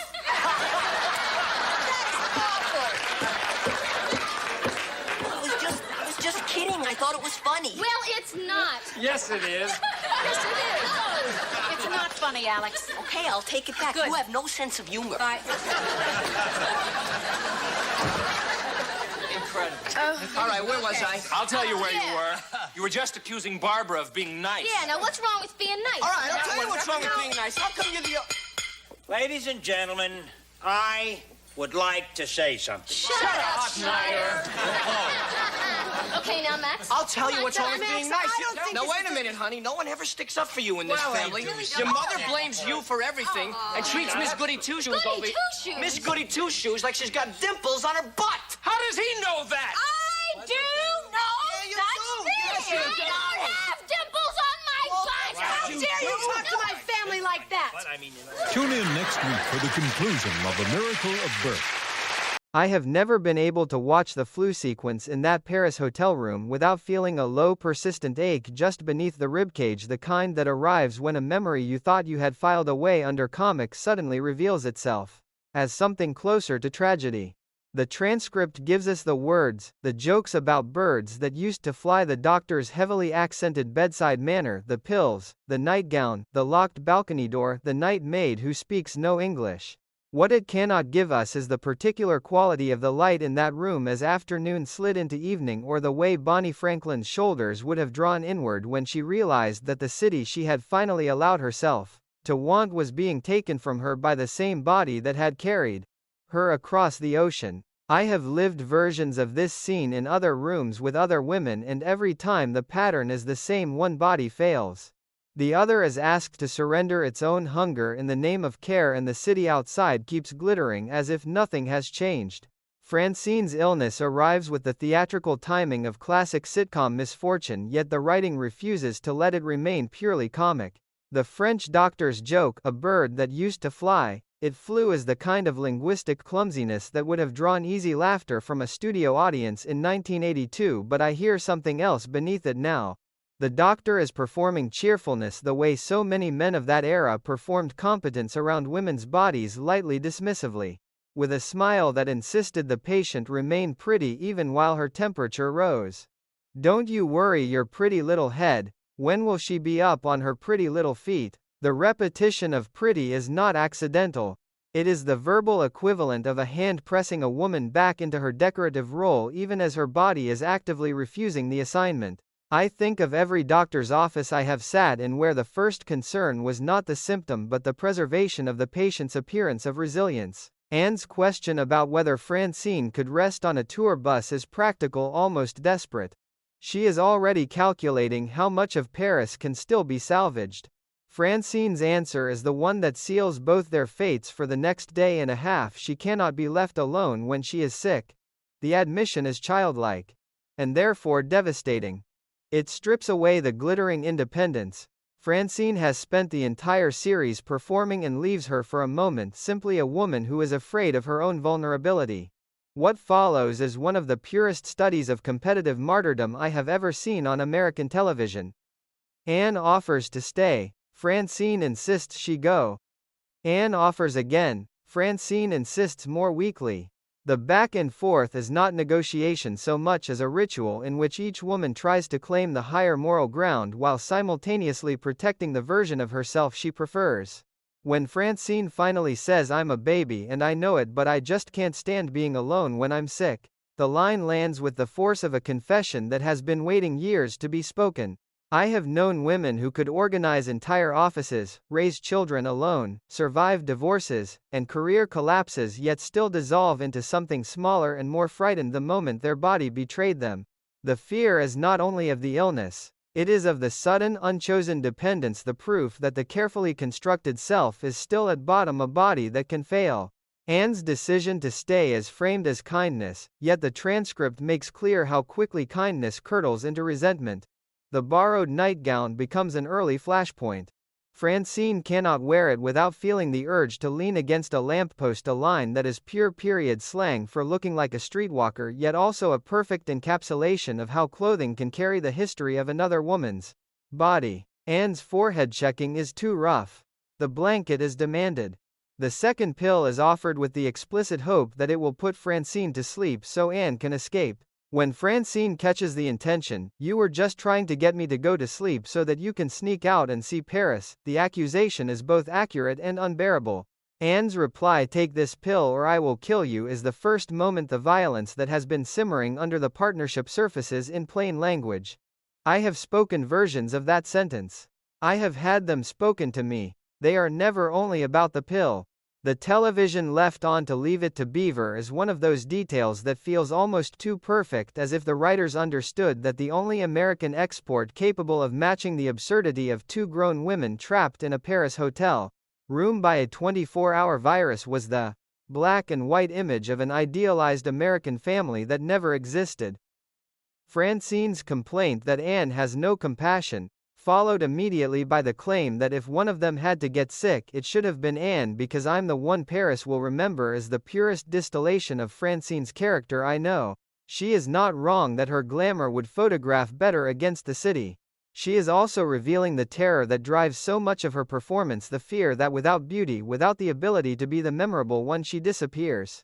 The beauty contest confession that arrives later, that she once lost Miss Chinatown, that she has always wanted to be Miss Congeniality just once, is the soft underbelly of that terror. "Lonesome at the top," she says.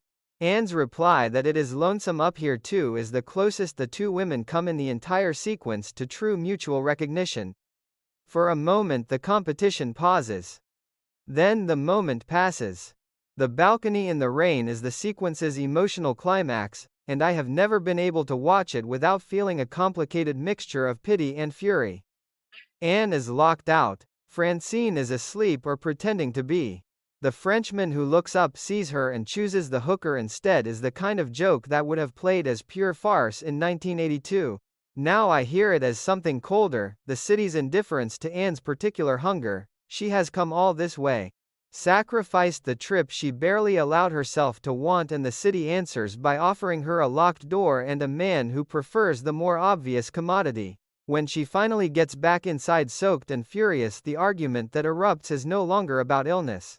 It is about principle. If I can't see Paris, you can't see Paris. The line is pure childhood logic elevated to moral absolute.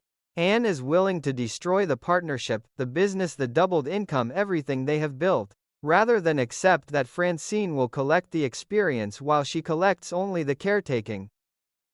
I understand the impulse more than I want to admit. There are forms of generosity that, if extended too far, begin to feel like self-erasure. At a certain point, the only way to remain visible is to refuse. The night maid who speaks no English becomes the perfect comic embodiment of Anne's isolation.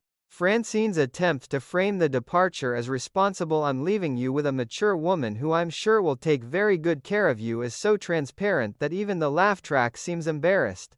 Anne's demand that Francine look her in the eyes, the declaration that principle is more important than money, the threat to dissolve the partnership.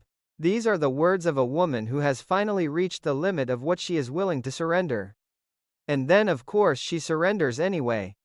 The pattern is so familiar it aches. Francine goes. Anne stays. The hat is ruined by rain and an angry sex worker. The city is collected by the one who was supposed to be too sick to leave the room. Just as Anne mutters to the empty air and the word hangs there like a question the episode is not prepared to answer. I think often of my own mother in sequences like this. She was the Anne of every vacation we ever took, the one who packed the practical shoes, who worried about the exchange rate, who stayed behind with the sick child or the lost passport or the unexpected fever so that the rest of us could continue collecting the experience. She never said, "If I can't see it, you can't see it." She simply stayed. And the staying became so complete that after a while none of us noticed she was missing from the photographs.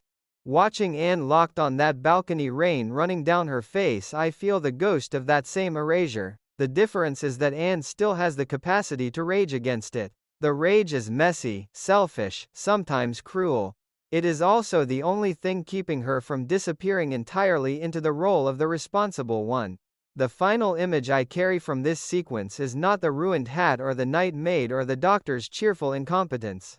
It is Anne alone in the room after Francine has left, accepting a glass of water from a woman whose language she does not speak, murmuring, "Thank you for calling me, mademoiselle."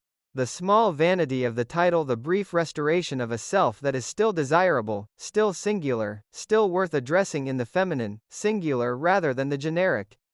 It is a tiny victory. Almost invisible, yet it feels to me like the most honest moment in the entire Paris interlude.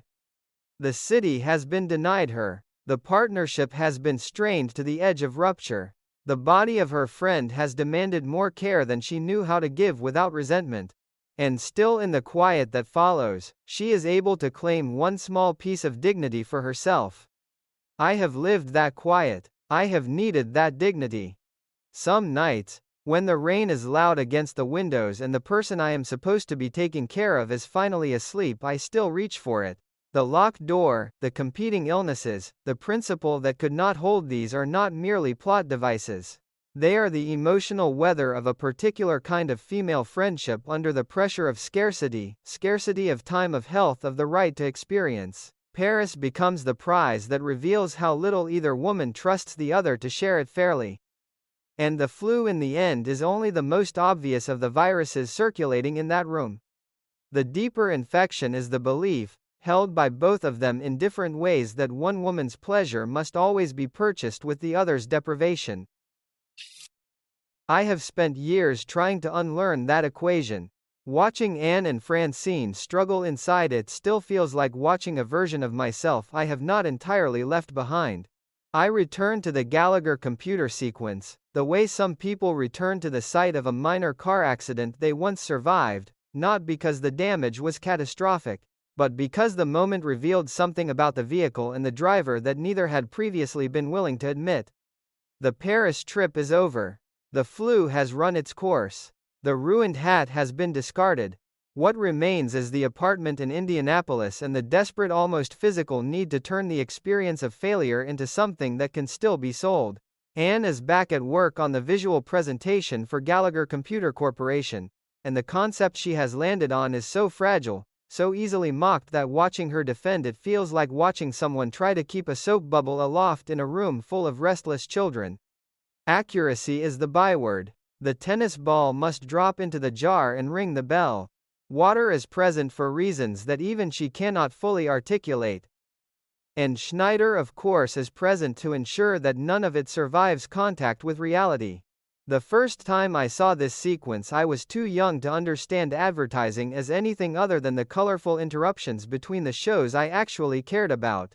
Now I see it as one of the purest distillations of Anne Romano's particular tragedy, the woman who believes that if she can just find the right metaphor, the right visual semaphore, the right arrangement of ordinary objects, she can prove her worth to men who have already decided that worth is measured in ways she will never fully control. The tennis ball is accuracy. The bell is confirmation. The water is jeopardy or excitement, or simply the thing that makes the image less boring. When Schneider asks what the water has to do with the computer, Anne's answer, "Nothing, it's an attention getter," is both honest and devastating. She is admitting that the metaphor does not hold, that the concept is already compromised, that she is building a campaign on the hope that no one will look too closely at the logic. I have written versions of that sentence in my own work more times than I care to count. The attention getter that has nothing to do with the product is the small daily betrayal that keeps the larger machine running. Schneider's interruptions are not merely comic relief. They are the voice of the world that refuses to take the work seriously because the work is being done by a woman in a living room that is also a dining room with a 14-year-old boy bouncing the same tennis ball that is supposed to represent corporate precision. You get paid for dropping a tennis ball in a jar. The question is pure working-class skepticism, the kind that has always suspected white-collar labor of being a form of elaborate play-acting. Anne's defense that it is a visual metaphor, a springboard, something still unfinished, only deepens the whole. She is trying to protect the fragile legitimacy of her profession in front of a man who measures legitimacy by whether the toilet flushes and the elevator arrives. The exchange is funny. It is also a small masterclass in how class and gender collude to make certain kinds of work feel perpetually illegitimate. I think of every woman I have known who has tried to explain her job to a father or a brother or a husband and watched the explanation collapse under the weight of their polite incomprehension. When Francine arrives fragrant and enchanting and totally unabridged, the temperature in the room changes. She is on her way to see Andrew Gallagher himself. She has worked her derriere off to land this fish. The sexual undertone is unmistakable and entirely of its period. The woman who uses her body as part of the pitch, who understands that the client is buying not only the concept but the fantasy of the woman who delivers it. Anne's concept is already in trouble. Francine's presence only underlines how much of the business still runs on terms Anne has never fully mastered. The tennis ball demonstration for Francine is even more disastrous than the one for Schneider. "Is that it?" Francine asks, and the 3 words contain an entire history of professional judgment. Anne's confidence, already fragile, collapses further. "You mustn't lose confidence in yourself because of one stupid idea," Francine offers, and the consolation is so perfectly double-edged that I still wince. The idea is stupid. The confidence should not be lost. Both things are true. Both things hurt. What the sequence captures with almost forensic precision is the particular loneliness of creative work performed under the pressure of imminent judgment. Anne is not simply trying to sell computers. She is trying to prove that her mind is still sharp, that the Paris failure has not diminished her, that she can still generate the kind of idea that makes men write checks. The tennis ball is doing far more symbolic work than any advertising concept should be asked to do. It is accuracy. It is control. It is the hope that if she can just drop the object cleanly enough times, the world will finally acknowledge that she belongs in the room where decisions are made. When the ball fails to behave, when Schneider and Alex turn the demonstration into chaos, the failure feels personal in a way that transcends the account. I have sat in rooms with versions of that tennis ball. I have watched the carefully constructed metaphor dissolve under the gaze of people who were never going to be convinced in the first place. Alex's presence throughout is crucial. He is the child who cannot be fully banished from the workspace because the workspace is also the home. When Anne finally snaps and sends him off with Francine for the day, the decision is both practical and punitive. She needs peace. She also needs to punish someone for the fact that the concept is not working, and Alex is the only person available who cannot punish her back. Francine's acceptance of the child is breezy, almost proprietary. "He'll be like a brother to me and you'll be like a grandmother to him." The line is pure Francine, generous on the surface, lightly cruel underneath. Anne is not yet a grandmother. The suggestion that she might as well be one already is the kind of casual age-related violence that women of that era absorbed daily and rarely named. I absorbed versions of it myself. The memory still carries a faint metallic taste. The deeper current running beneath the entire sequence is the question of what accuracy even means in a culture that has begun to suspect its own metrics. Gallagher Computer Corporation sells precision. Anne's metaphor tries to perform precision using the most imprecise tools imaginable: a child's toy, a household jar, a pan of water that serves no logical purpose. The failure is not really the failure of one advertising concept. It is the failure of the belief that the right image can still bridge the gap between what a company claims to be and what it actually is. In the early 1980s, that gap was widening everywhere. Computers were becoming personal. Accuracy was becoming a brand rather than a practice. Anne is trying to sell the old faith using the new language, and the language will not hold. Schneider's final interruption, the hummingbirds trying to make out in a high wind, is the kind of surreal comic flourish that one day at a time specialized in the moment when the working-class truth-teller dismantles the professional pretense with an image so vivid it cannot be argued with. Accuracy, he suggests, is not something you demonstrate with a tennis ball. It is something that exists in nature under conditions of extreme difficulty. The implication is clear. Anne's version of accuracy is a parlor trick. Real accuracy is harder, stranger, and less interested in being sold. I have returned to that hummingbird image more times than I can count.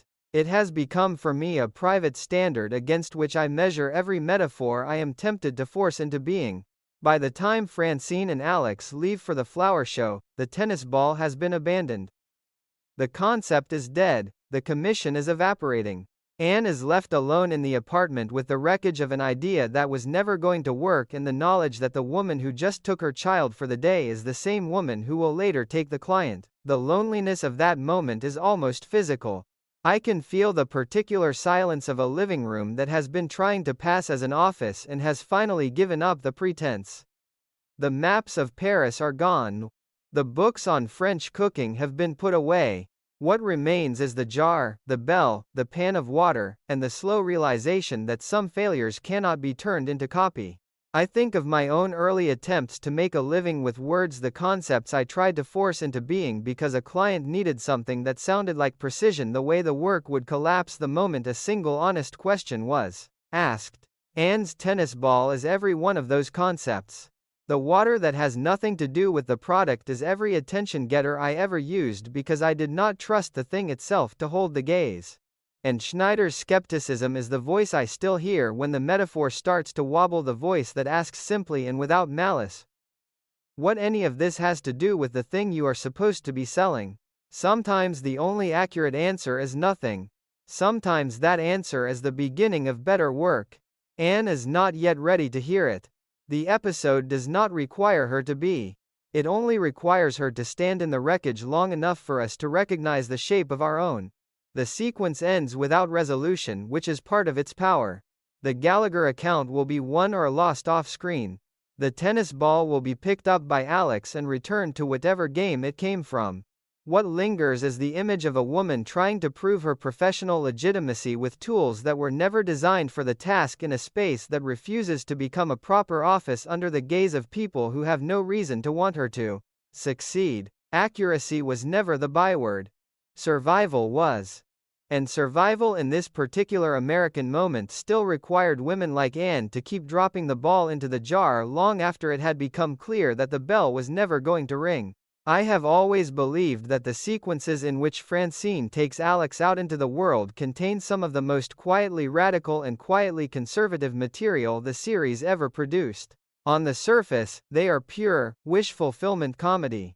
The glamorous single woman sweeps the motherless boy into a whirlwind of flower shows, wine tastings, private jets, and New Orleans breakfasts, returning him at the end of the day slightly drunk on experience and wearing an outfit that makes King this experience, private jets, him look like a miniature version of the men she dates. Beneath the surface, however, the material is doing something far more complicated. it is staging a contest over what kind of masculinity a boy should be taught to desire, what kind of adulthood he should be prepared for, and who has the right to deliver the lesson. Anne has the legal and moral claim. Francine has the style, the money, the airplane, and the absolute refusal to believe that any of those things might be harmful. Watching them compete for Alex's imagination still feels more than 40 years later like watching two different Americas try to colonize the same child. The flower show is the first stop and already the class markers are everywhere. Francine moves through the space as if she belongs there by natural right. Alex moves through it as a visitor who has been granted temporary papers. When he later describes the artist's studio where the model didn't move a muscle or anything, the line is pure adolescent wonder. But it is also the sound of a boy being introduced to a version of adult sexuality that has been carefully aestheticized and rendered safe by the presence of an adult woman who is not his mother. Francine's decision not to mention the model to Anne is the first small conspiracy between them. I recognize the shape of that conspiracy. I have been the adult who decided certain things were better left unsaid. I have also been the child who understood even without being told. That silence was part of the price of admission to the more exciting world. The wine tasting is where the sequence begins to acquire its particular moral temperature. A large woman spills wine down her front. Alex eats cheese and apples instead of drinking. The detail is played for laughs, yet it carries an entire argument about what kind of corruption is being offered. Francine is not trying to get the boy drunk. She is trying to initiate him into a world where excess is normal, where the body is allowed to be messy in public, where the consequences are absorbed by someone else's dry cleaning bill.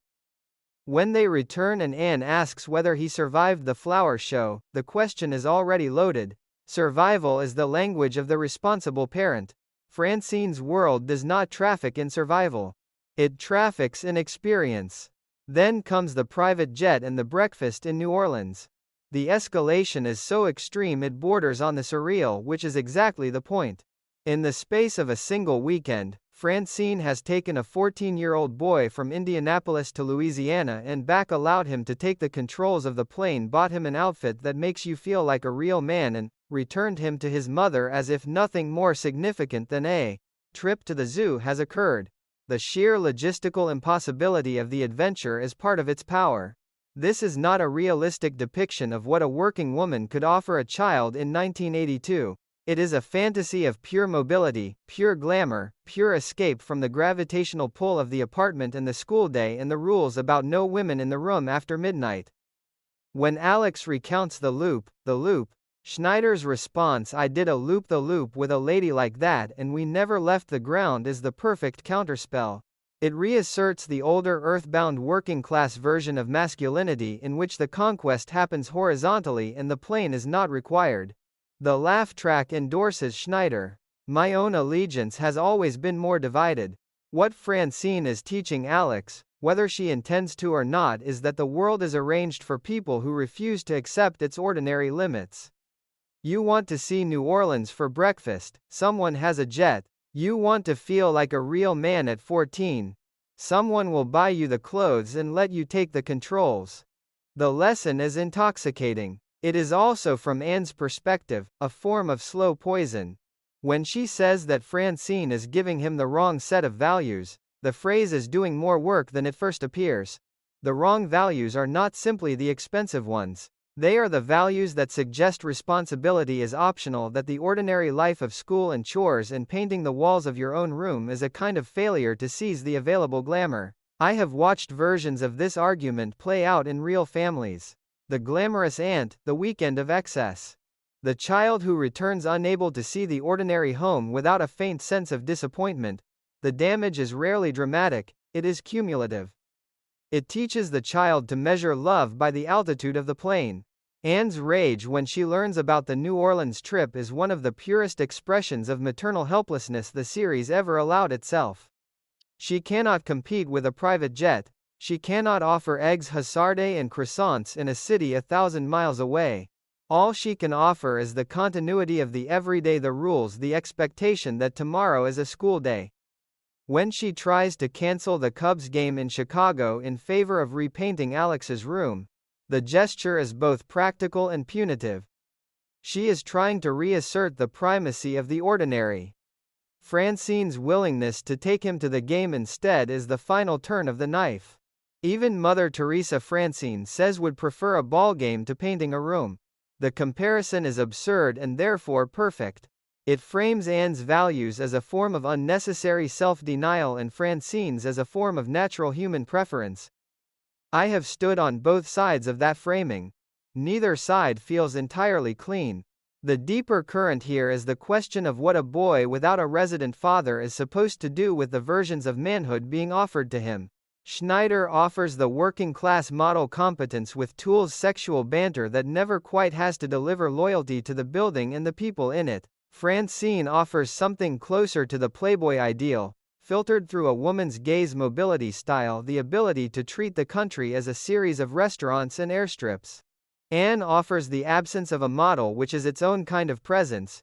She offers the knowledge that adulthood will require more endurance than glamour, more attention to the ordinary than the extraordinary. Alex, being 14, is drawn to the version that feels most like flight. I cannot blame him. I was drawn to versions of flight at that age myself. The difference is that no one ever actually put me in a plane and let me take the controls. The fantasy remained a fantasy and therefore safer. When Alex returns in the outfit Francine chose for him, the visual is complete. He has been dressed into a role. The clothes make him feel like a real man, he says, and the sentence should break every adult heart in the room. A real man at 14 is still a costume. The fact that Francine can provide the costume so easily and that Anne cannot is the quiet engine of the entire conflict. Anne's eventual decision to let him go to the Cubs game is not really a change of heart about values. It is an admission of defeat in the arena of spectacle. She cannot give him the jet. She can at least not be the person who takes away the ball game. The concession is graceful and bitter at the same time. I have made versions of that concession. They never feel like wisdom in the moment. They feel like the least damaging form of surrender available. What lingers for me long after the specific adventures have faded is the question the sequence refuses to answer cleanly: whether Francine's education of Alex is a form of generosity or a form of theft. She is giving him experiences his mother cannot provide. She is also teaching him to undervalue the life his mother can provide. Both things are true. The series, to its credit, does not resolve the contradiction. It simply lets the contradiction stand in the room with the adults and the boy and the ghost of the father who is not there to cast a deciding vote. In the absence of that vote, the women keep competing, the boy keeps collecting experiences, and the values keep shifting according to who has the jet on any given weekend. I think of the boys I have known who were raised primarily by women the way certain forms of masculine glamour arrived in their lives like contraband smuggled in by uncles or mothers' boyfriends or glamorous friends of the family. Some of them learned to want the jet.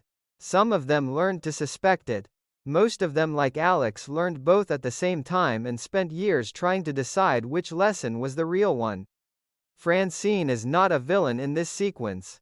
She is something more interesting and more dangerous, a woman who genuinely believes that the life of ordinary limits is a kind of failure and who has the resources to make that belief look like love. Anne is not a hero. She is a woman trying to protect a child from a story about manhood that she already knows will be difficult to live up to, while simultaneously knowing that she cannot offer a fully satisfying alternative. The boy is the territory they are both trying to claim. The jet is only the most visible of the weapons. By the time the weekend is over and the Cubs game has been negotiated, something irreversible has happened. Alex has seen a version of adult life that does not require the apartment, the rules, or the woman who enforces them. He has been told by implication that he is worth the fuel and the landing fees and the breakfast in another time zone. The knowledge is a gift. It is also a small permanent rupture in the fabric of the ordinary life Anne is trying to maintain. I have watched that rupture form in other families. It never fully closes. It simply becomes one more place where the light comes in and one more place where the draft is felt on cold nights. The sequence ends with Anne alone again in the apartment, having reclaimed a fragile truce with Francine and having lost another small piece of her claim on the boy's imagination. The tennis ball from the advertising concept is long forgotten. The new object of contention is the child himself and the kind of future he is being prepared to want. Accuracy was never the byword here. Desire was. And desire? Once given a private jet and a loop-the-loop, and an outfit that makes a 14-year-old feel like a real man is not easily returned to the scale of the ordinary apartment and the school day and the walls that still need painting. Jealousy is the emotion the series handles with the most delicacy and the most brutality, and nowhere is that dual approach more evident than in the long low-grade war Anne wages against Francine's freedom in the aftermath of the New Orleans weekend. The conflict is never simply about a boy and a ball game. It is about two incompatible theories of how a woman is allowed to live once the early scripts of marriage and motherhood have been either fulfilled or abandoned. Anne has fulfilled one version and is still trapped inside its obligations. Francine has abandoned nearly every version and is still in the quiet moments the script almost does not let us see, trapped inside the consequences. Watching them circle each other in the living room of that Indianapolis apartment, I feel the same complicated recognition I have felt in every decade of my own life whenever two women who need each other begin to measure their worth by what the other seems to possess. The argument over the Cubs game is the surface detonator. Anne wants Alex home to help move furniture and paint walls. Francine wants to take him to Chicago. The practical disagreement is almost irrelevant. What matters is the language each woman reaches for when the surface cracks. Anne accuses Francine of giving the boy the wrong set of values. Francine replies that even Mother Teresa would prefer a ball game to painting a room. The invocation of Mother Teresa is pure, Francine. A comic exaggeration that also functions as a moral claim. She is positioning herself as the advocate of ordinary human pleasure against Anne's unnatural attachment to duty. Anne's counter-accusation that Francine is insensitive, selfish, thoughtless, and skinny is the moment the personal venom is allowed to speak its name. The addition of skinny is especially telling. It is not a moral category. It is an aesthetic one. And therefore, the one Anne can least forgive because it is the one she can least claim. I have watched women reach for that same category in arguments that were supposed to be about principles. The body always waits in the wings, ready to be weaponized when the principles run out. What elevates the scene beyond ordinary sitcom rivalry is Anne's eventual admission of envy. She does not make the admission cleanly. She circles, it qualifies, it tries to dress it in the language of maternal concern.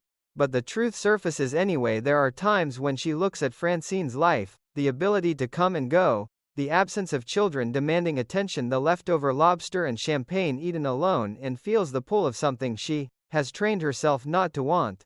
The leftover lobster and champagne is one of the most precise images the series ever produced. It is luxury without the labor of sharing it. It is pleasure without the audience of family. It is in Anne's reading a form of poverty disguised as wealth. In Francine's reading it is simply Friday night. The gap between those two readings contains an entire decade's worth of feminist argument about what liberation was supposed to look like once the marriage ended and the children were no longer small. I have eaten versions of that leftover lobster. I have sat in quiet apartments with good wine and the knowledge that no one would interrupt me, and I have felt both the relief and the low-grade terror of that knowledge. Francine's freedom is real, but it is also a performance that requires constant maintenance. The series is careful never to let her freedom appear cost-free. When she admits almost offhandedly that there are nights when the champagne and lobster are all she has, the admission is allowed to stand without comforting resolution. Anne hears it as confirmation that her own life, for all its noise and obligation, is denser with meaning. Francine hears it as the simple price of the mobility she refuses to relinquish. Both women are correct. Both women are incomplete. The living room holds the incompleteness without forcing a verdict. The deeper structure of the jealousy is not merely personal, it is structural. Anne's life is organized around the continuous present of other people's needs. Francine's life is organized around the continuous present of her own desires. Each organization produces its own form of loneliness. Anne's loneliness is the loneliness of the woman who is never alone. Francine's is the loneliness of the woman who is often alone by choice and therefore has no one to blame. When they fight, they are not really fighting about Alex or the cubs or the walls that need paint. They are fighting about which form of loneliness is more honorable. The series, to its lasting credit, refuses to answer. It simply lets the two forms sit across from each other in the same room and recognizes that the recognition itself is a form of intimacy. Schneider's presence during these arguments functions as a kind of Greek chorus that has been given a tool belt and a libido.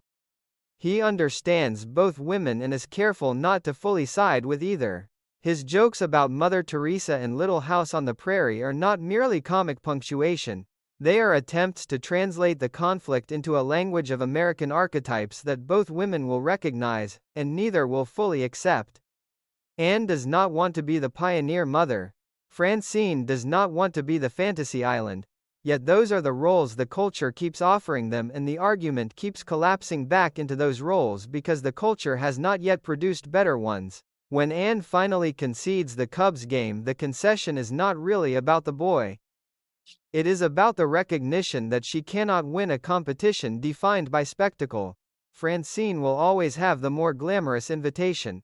Anne will always have the more continuous claim. The only way to remain in relationship is to stop trying to win and start trying to survive the fact that the other woman possesses something she cannot. The survival is temporary. The Bermuda invitation is already on its way. But for a moment in that living room, the two women achieve a fragile truce based on the mutual acknowledgement of envy. Anne envies Francine's freedom. Francine, though she would never say it directly, envies the density of Anne's obligations, the way those obligations prove she is still needed. The truce will not last. The series knows it. The viewer knows it. The knowledge does not make the truce less moving. I think often of the women I have loved who occupied these positions relative to each other. The one who stayed, the one who left, the one who measured her life by the noise of children and the one who measured hers by the quality of the silence. The jealousy between them was rarely simple. It was threaded through with genuine affection, with shared history, with the knowledge that each possessed a form of courage the other lacked. Anne and Francine carry that same complicated braid.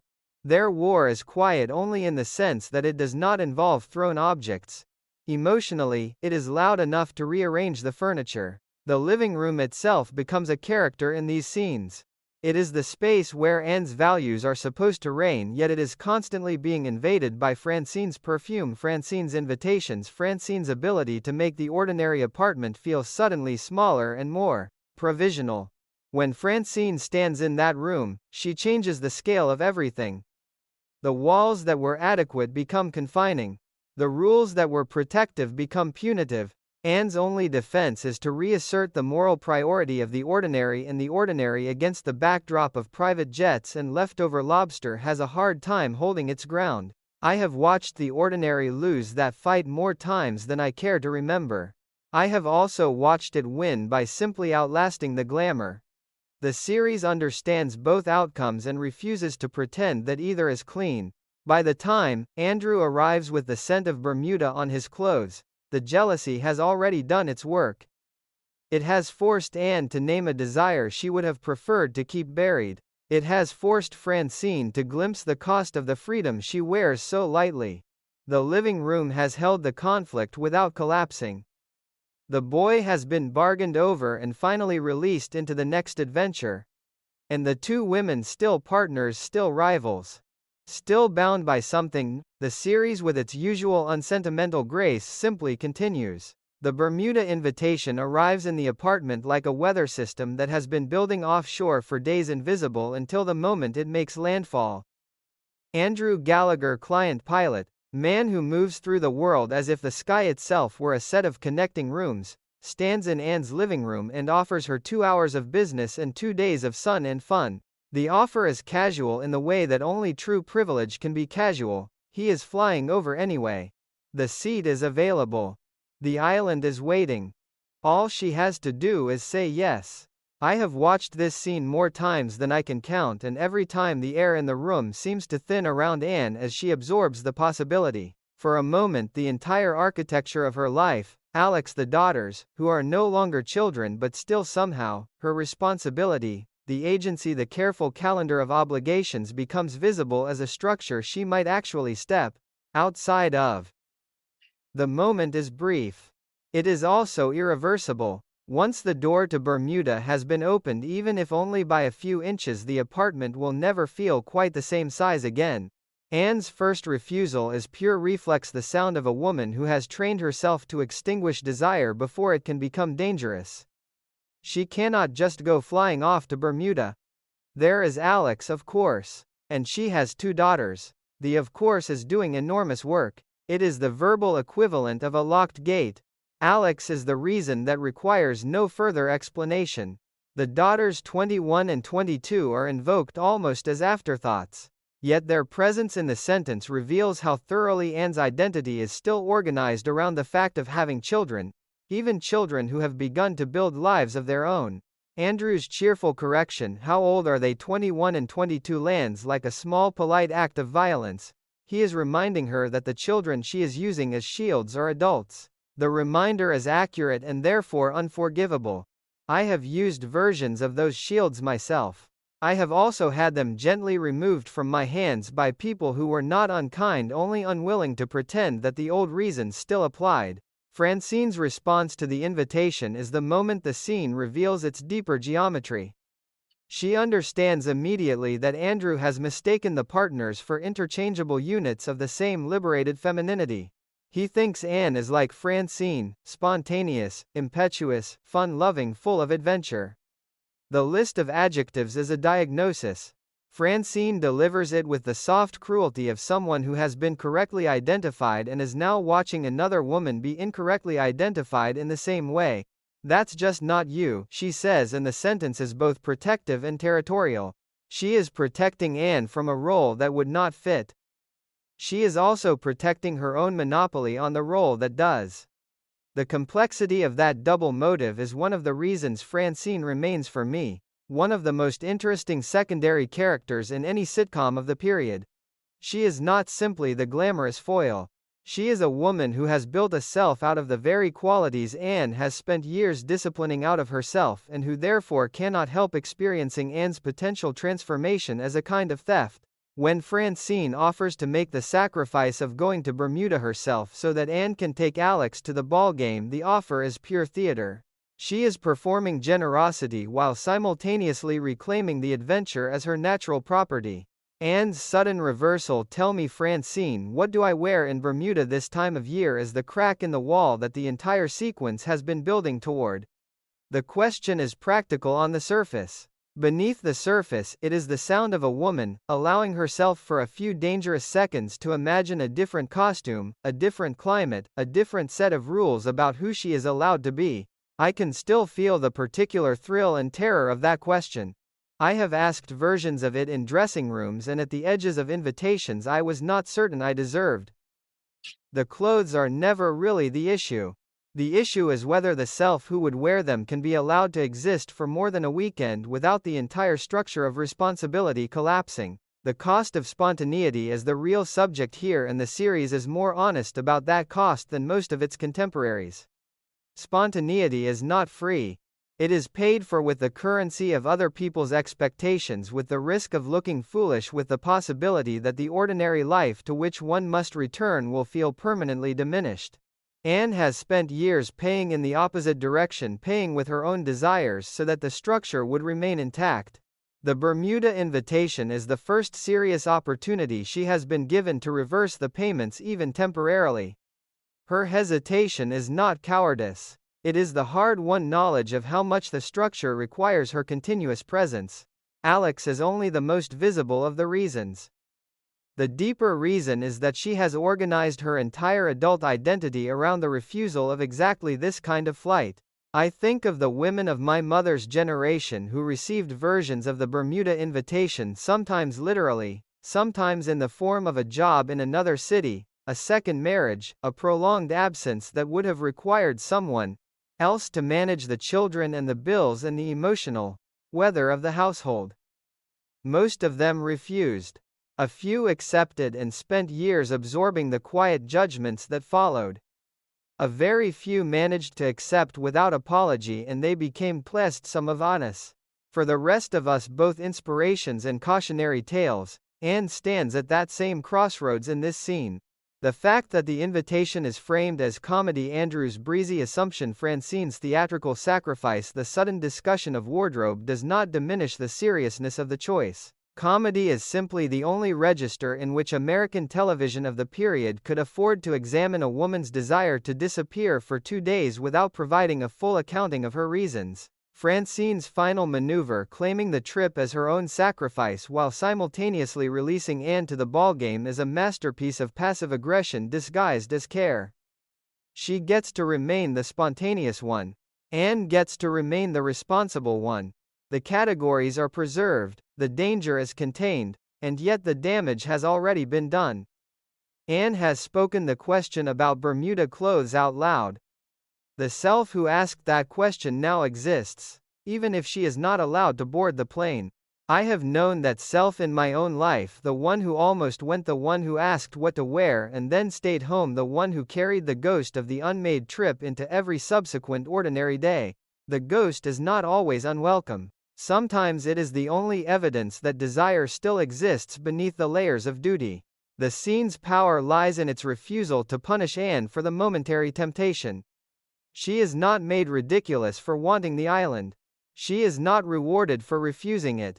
The series simply lets the wanting exist in the room alongside the refusal and trusts the audience to understand that both are true. Motherhood in this framing is not a permanent disqualification from spontaneity. It is a continuous negotiation with the parts of the self that still remember how to want things that cannot be justified by anyone else's needs. The negotiation is exhausting. It is also the only honest way to remain both a mother and a person. Andrew leaves. The Bermuda seat will be filled by Francine or by no one. Anne remains in the apartment with the knowledge that she was invited and the knowledge that she declined. The two knowledges do not cancel each other. They sit side by side, generating a low persistent friction that will outlast the weekend. I have sat with that same friction. It is the friction of a life that has been carefully built to protect what matters and that occasionally, without warning, reveals how much of the self was left outside the walls in the name of that protection. Bermuda remains on the horizon, visible, unreachable, and permanently part of the interior landscape. The island does not need to be visited to do its work. The invitation itself is enough. The first time I watched Sam Royer walk into his son's apartment with a woman half his age on his arm, I felt the particular internal click that occurs when a sitcom stops being merely funny and starts telling the truth about the generation that invented it. The year is the early 1980s. The divorce rate has done its work. The men who left or who were left have begun to reappear in the lives of their adult children, carrying the evidence of their second acts. Melissa Layton is that evidence, young experimental theater-going Irish mine, willing to be brought along for a drink and then to announce that she has better plans. The comedy of the entrance is impeccable. The pain beneath it is older than the series itself. Barbara has prepared the evening as a careful piece of emotional architecture. The purple silk blouse with padded shoulders has been suggested, rejected, and finally worn. The seating arrangement has been adjusted and readjusted. The rice is turning to gravel on the hot plate. The chicken is cooking 2 floors down. The blood pressure is climbing the stairs. She wants her mother and her father-in-law to meet under conditions that will allow small talk to do its civilizing work. What she gets instead is the arrival of Sam with a date who has no intention of staying, a date who makes the carefully prepared dinner look suddenly like an artifact from a more hopeful civilization.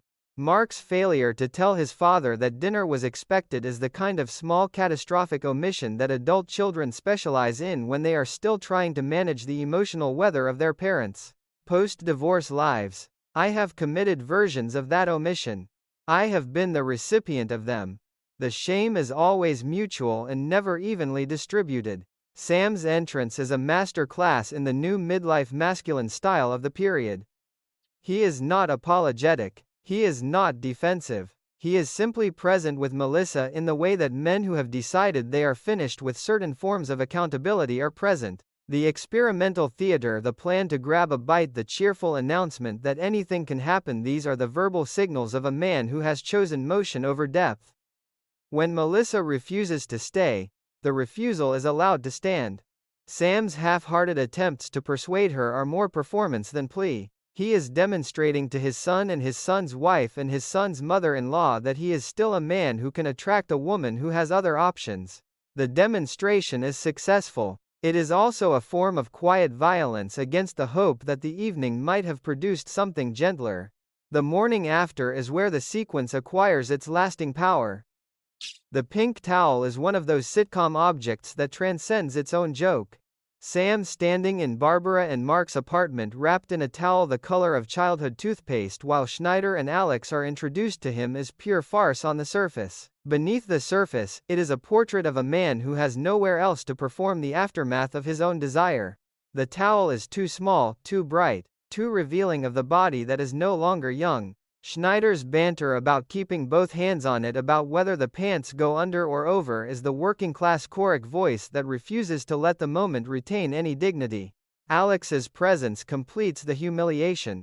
The boy is being given a front-row seat to the kind of masculine vulnerability that is usually edited out of the stories men tell about themselves. I think of every boy I have known who stumbled into the aftermath of an adult sexual encounter and was told by the culture or by the adults themselves to treat it as comedy. The lesson is rarely about sex. It is about how much of a man's dignity is allowed to survive contact with the morning. Anne's reaction to the discovery is the emotional center of the sequence. She is not scandalized by the fact of the sex. She is scandalized by the fact that it has occurred in the middle of a web of relationships that still claim her as a central node. The man in the pink towel is the father of her son-in-law.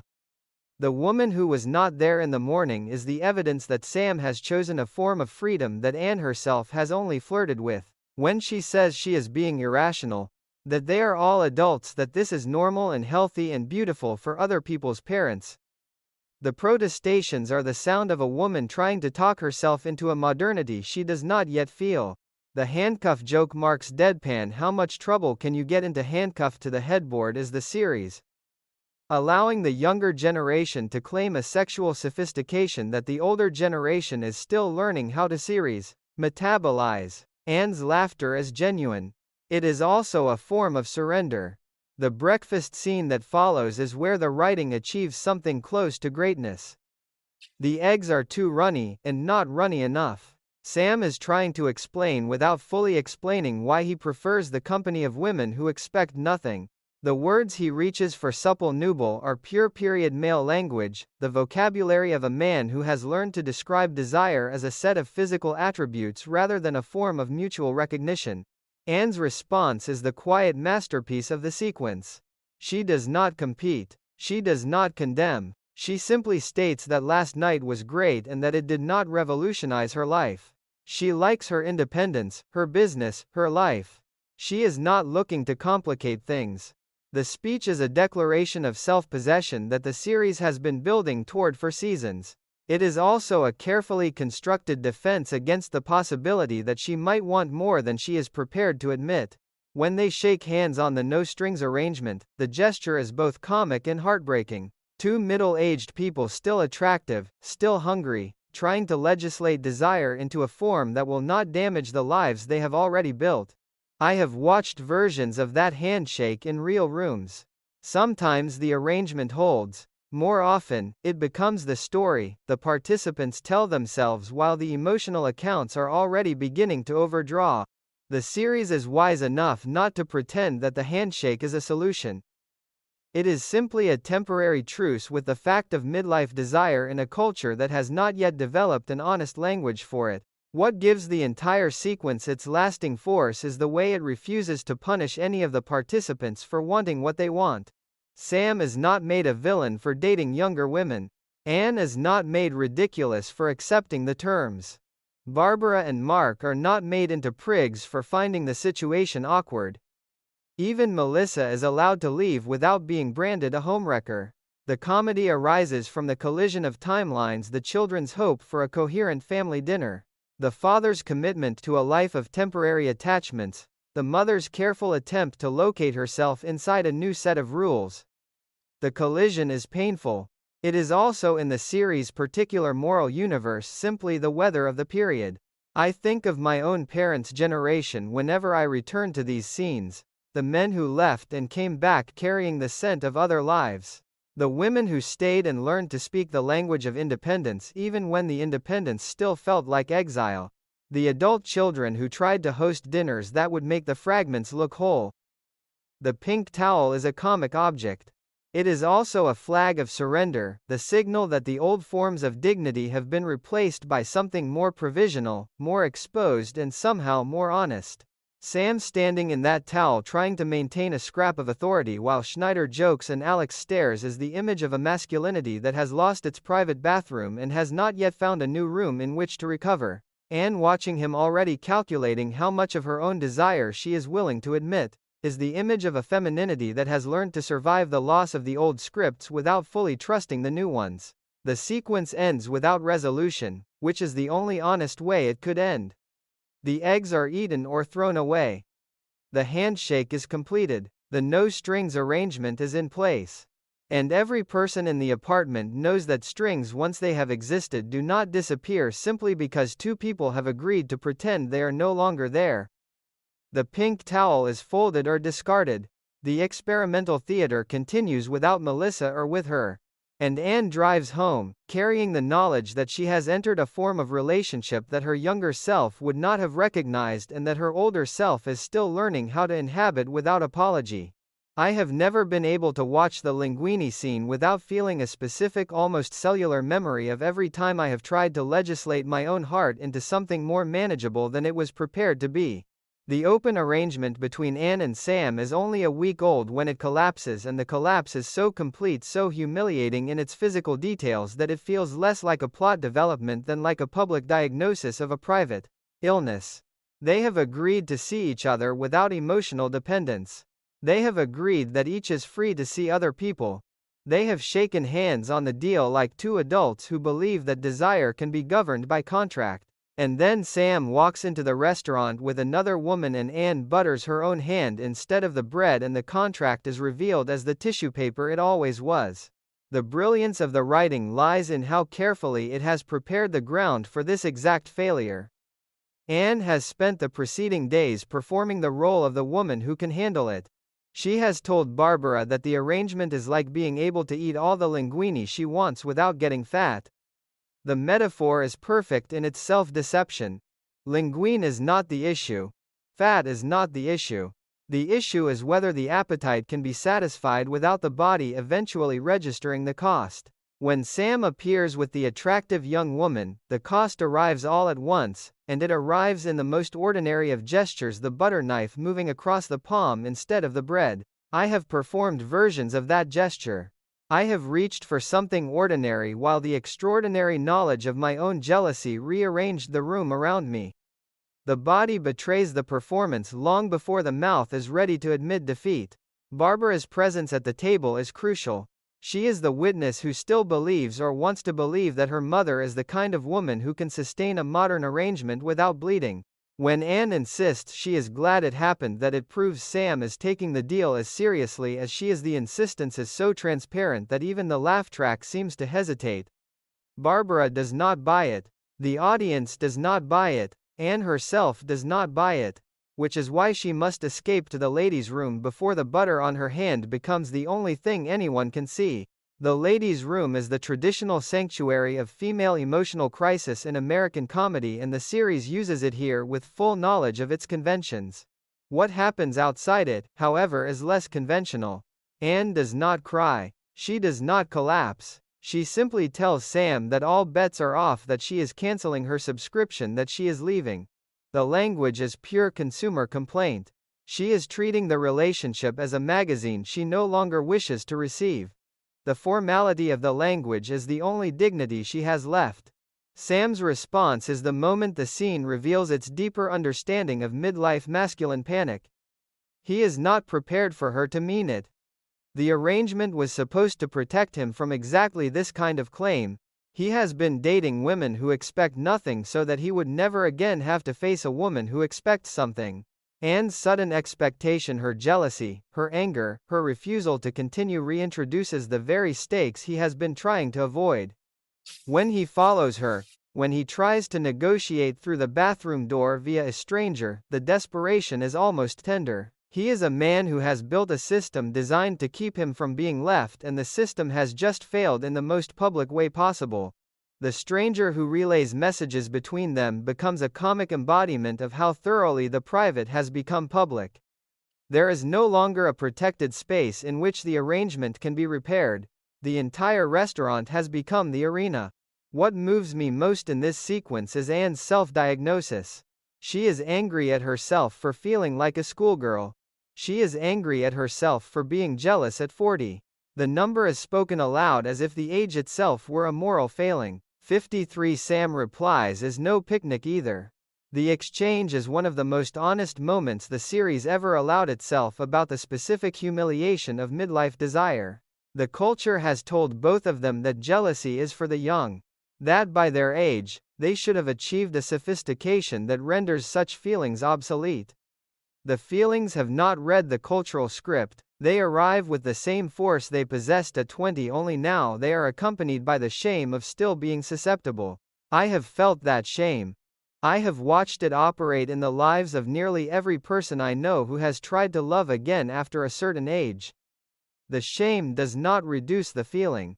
It simply adds a second layer of suffering on top of the first. The butter on the hand is the detail that elevates the scene from competent comedy to something closer to minor tragedy. It is so specific, so bodily, so impossible to edit out of the memory of the afternoon. Anne is not merely jealous. She is jealous in a way that disrupts the most basic motor functions. The bread remains unbuttered.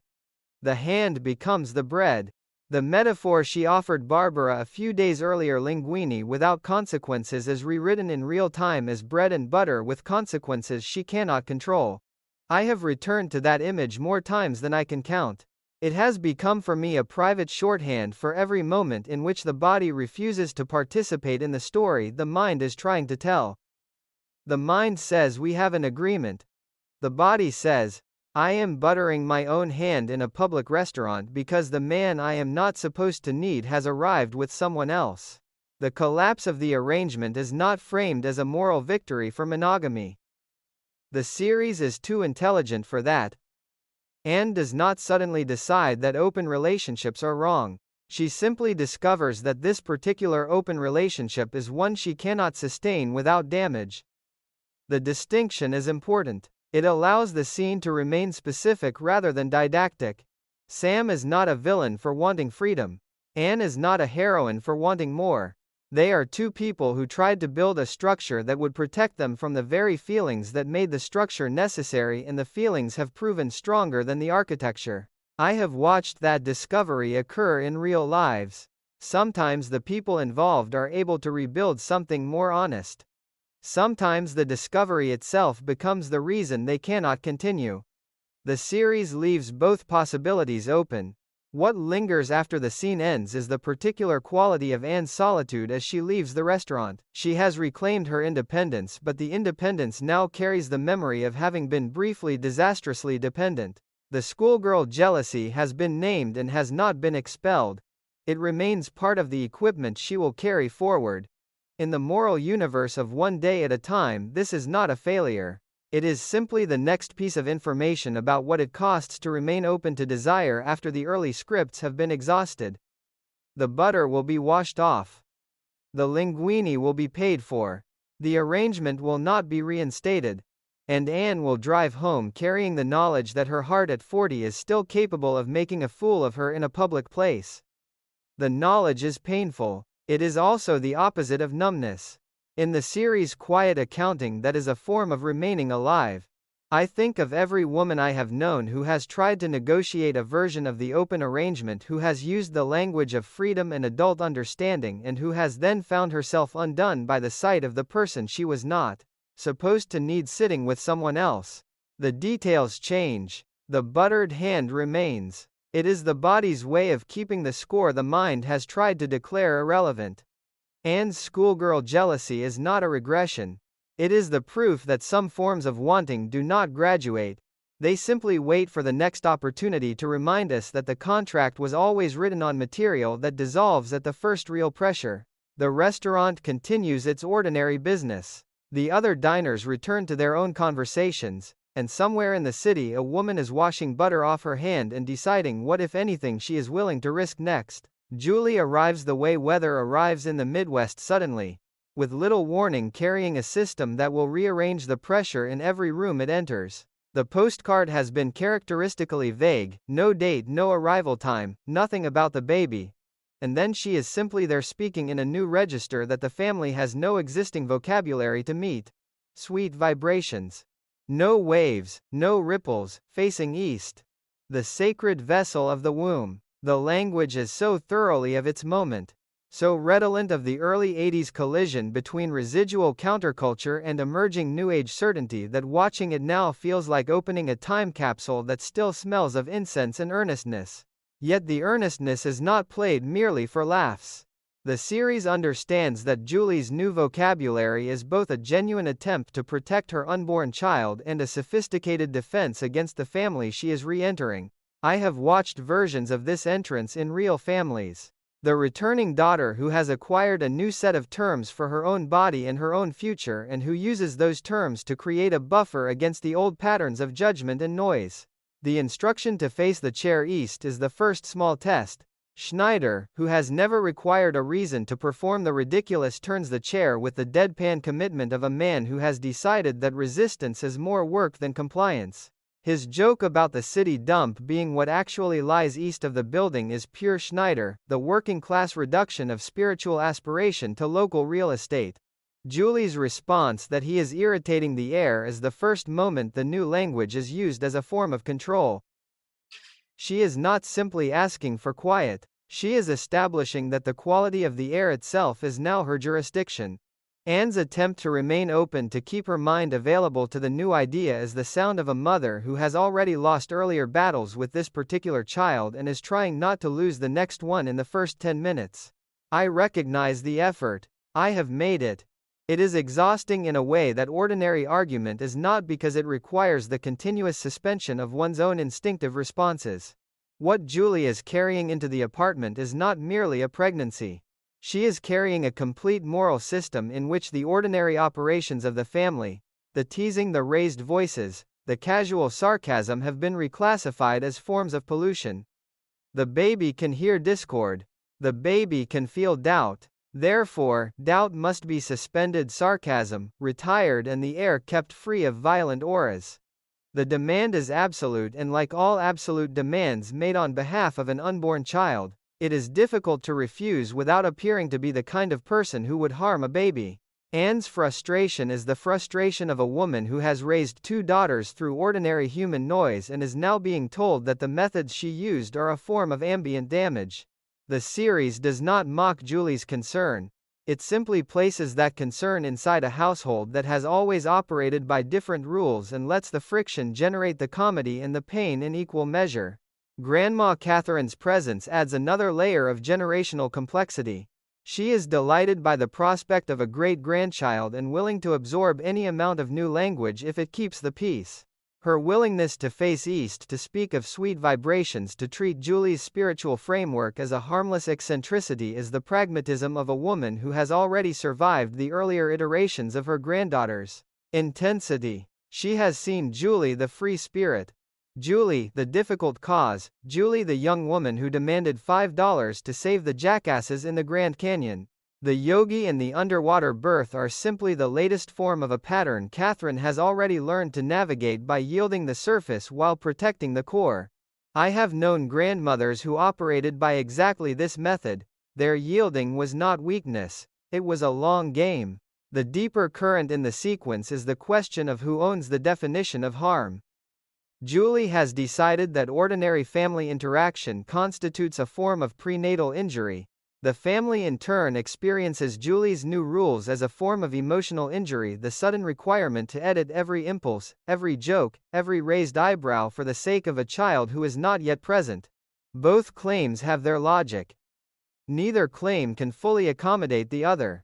The series stages the collision without forcing a verdict, which is one of the reasons the material still feels alive. Julie is not wrong that the culture is full of anger and noise and that a child might benefit from a gentler entrance. The family is not wrong that the demand for continuous harmony is itself a form of control that can become its own source of tension. Watching them try to negotiate the impossible middle ground is like watching a dance in which both partners are trying to lead to different music. Schneider's role in these scenes is particularly delicate.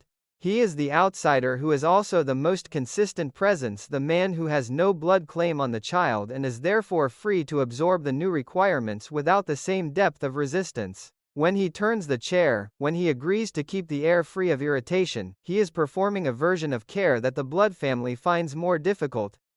His jokes remain, but they are now jokes that have been briefly considered for their possible effect on the fetus. The adjustment is small and temporary and somehow more moving because of its temporary nature. He is willing to rearrange himself for the duration of the visit. The Blood family is being asked to rearrange the entire emotional climate of the household permanently, or at least until the child is born and the rules presumably shift again. Anne's private conversation with Julie is the sequence's emotional core. The mother who has been told she has a short fuse, that she quivers with impatience, that she has bellowed and screeched, is now being asked to become a different person for the sake of the grandchild. The request is framed as spiritual necessity. It lands as a comprehensive critique of the only parenting style Anne has ever known. Her defense that she does not have a short fuse, that she does not screech and bellow, is the sound of a woman fighting for the legitimacy of her own history. She has raised 2 daughters. The daughters have survived. One of them is now pregnant and demanding that the methods that produced her be retired as too violent for the next generation. The irony is not lost on the room. It is simply unspeakable within the new rules. I think of the daughters I have known who returned home carrying new vocabularies for their own bodies and their own children, and of the mothers who tried to meet those vocabularies without entirely surrendering the old ones. The negotiations were rarely graceful. They involved silences that were not peaceful and agreements that were not fully believed. Julie's sacred vessel language is of its time, but the underlying demand that the family become a different environment for the sake of the child is perennial. Every generation of new parents attempts in some measure to correct the atmosphere of its own upbringing. Every generation of grandparents experiences that attempt as both hope and rejection. The series captures the double movement with a precision that still feels exact. By the time Max arrives with the literature on underwater birth, the household has already been reorganized around Julie's requirements. The chair faces east, the voices have been lowered, the air has been declared for the moment free of violent auras. The piece is fragile and comic and genuine all at once. It will not survive the next revelation, but for a few scenes the family is trying. The effort is visible in every careful sentence, every swallowed joke, every glance that checks whether the current vibration is still sweet. I have sat in rooms where that same effort was being made. The sweetness is real, the strain is also real. Both things can be true at the same time, and the series at its best is one of the few places on American television that has always been willing to let them remain true together. The underwater birth arrives in the living room the way certain ideas arrived in American households in the early 1980s. Fully formed, accompanied by literature and already resistant to ordinary skepticism, Max spreads the materials across the table with the careful enthusiasm of a convert who has done the reading. The tank, the water temperature calibrated to approximate the womb. The dim lights, the absence of shock, the baby floating still receiving oxygen through the umbilical cord looking up at the friendly faces. The description is so gentle, so thoroughly imagined as a correction to the violence of conventional birth that for a moment even the most resistant person in the room can feel the pull of its logic. Then Schneider asks whether they are planning to have a child or a flounder, and the spell is broken in the only way the series knows how to break such spells, with the working-class refusal to let an idea remain beautiful if it cannot also remain practical. I have sat with versions of this conversation in real rooms. The pregnant woman who has found a method that promises to protect her child from the world's first brutality. The partner who has researched the method until the research itself has become a form of devotion.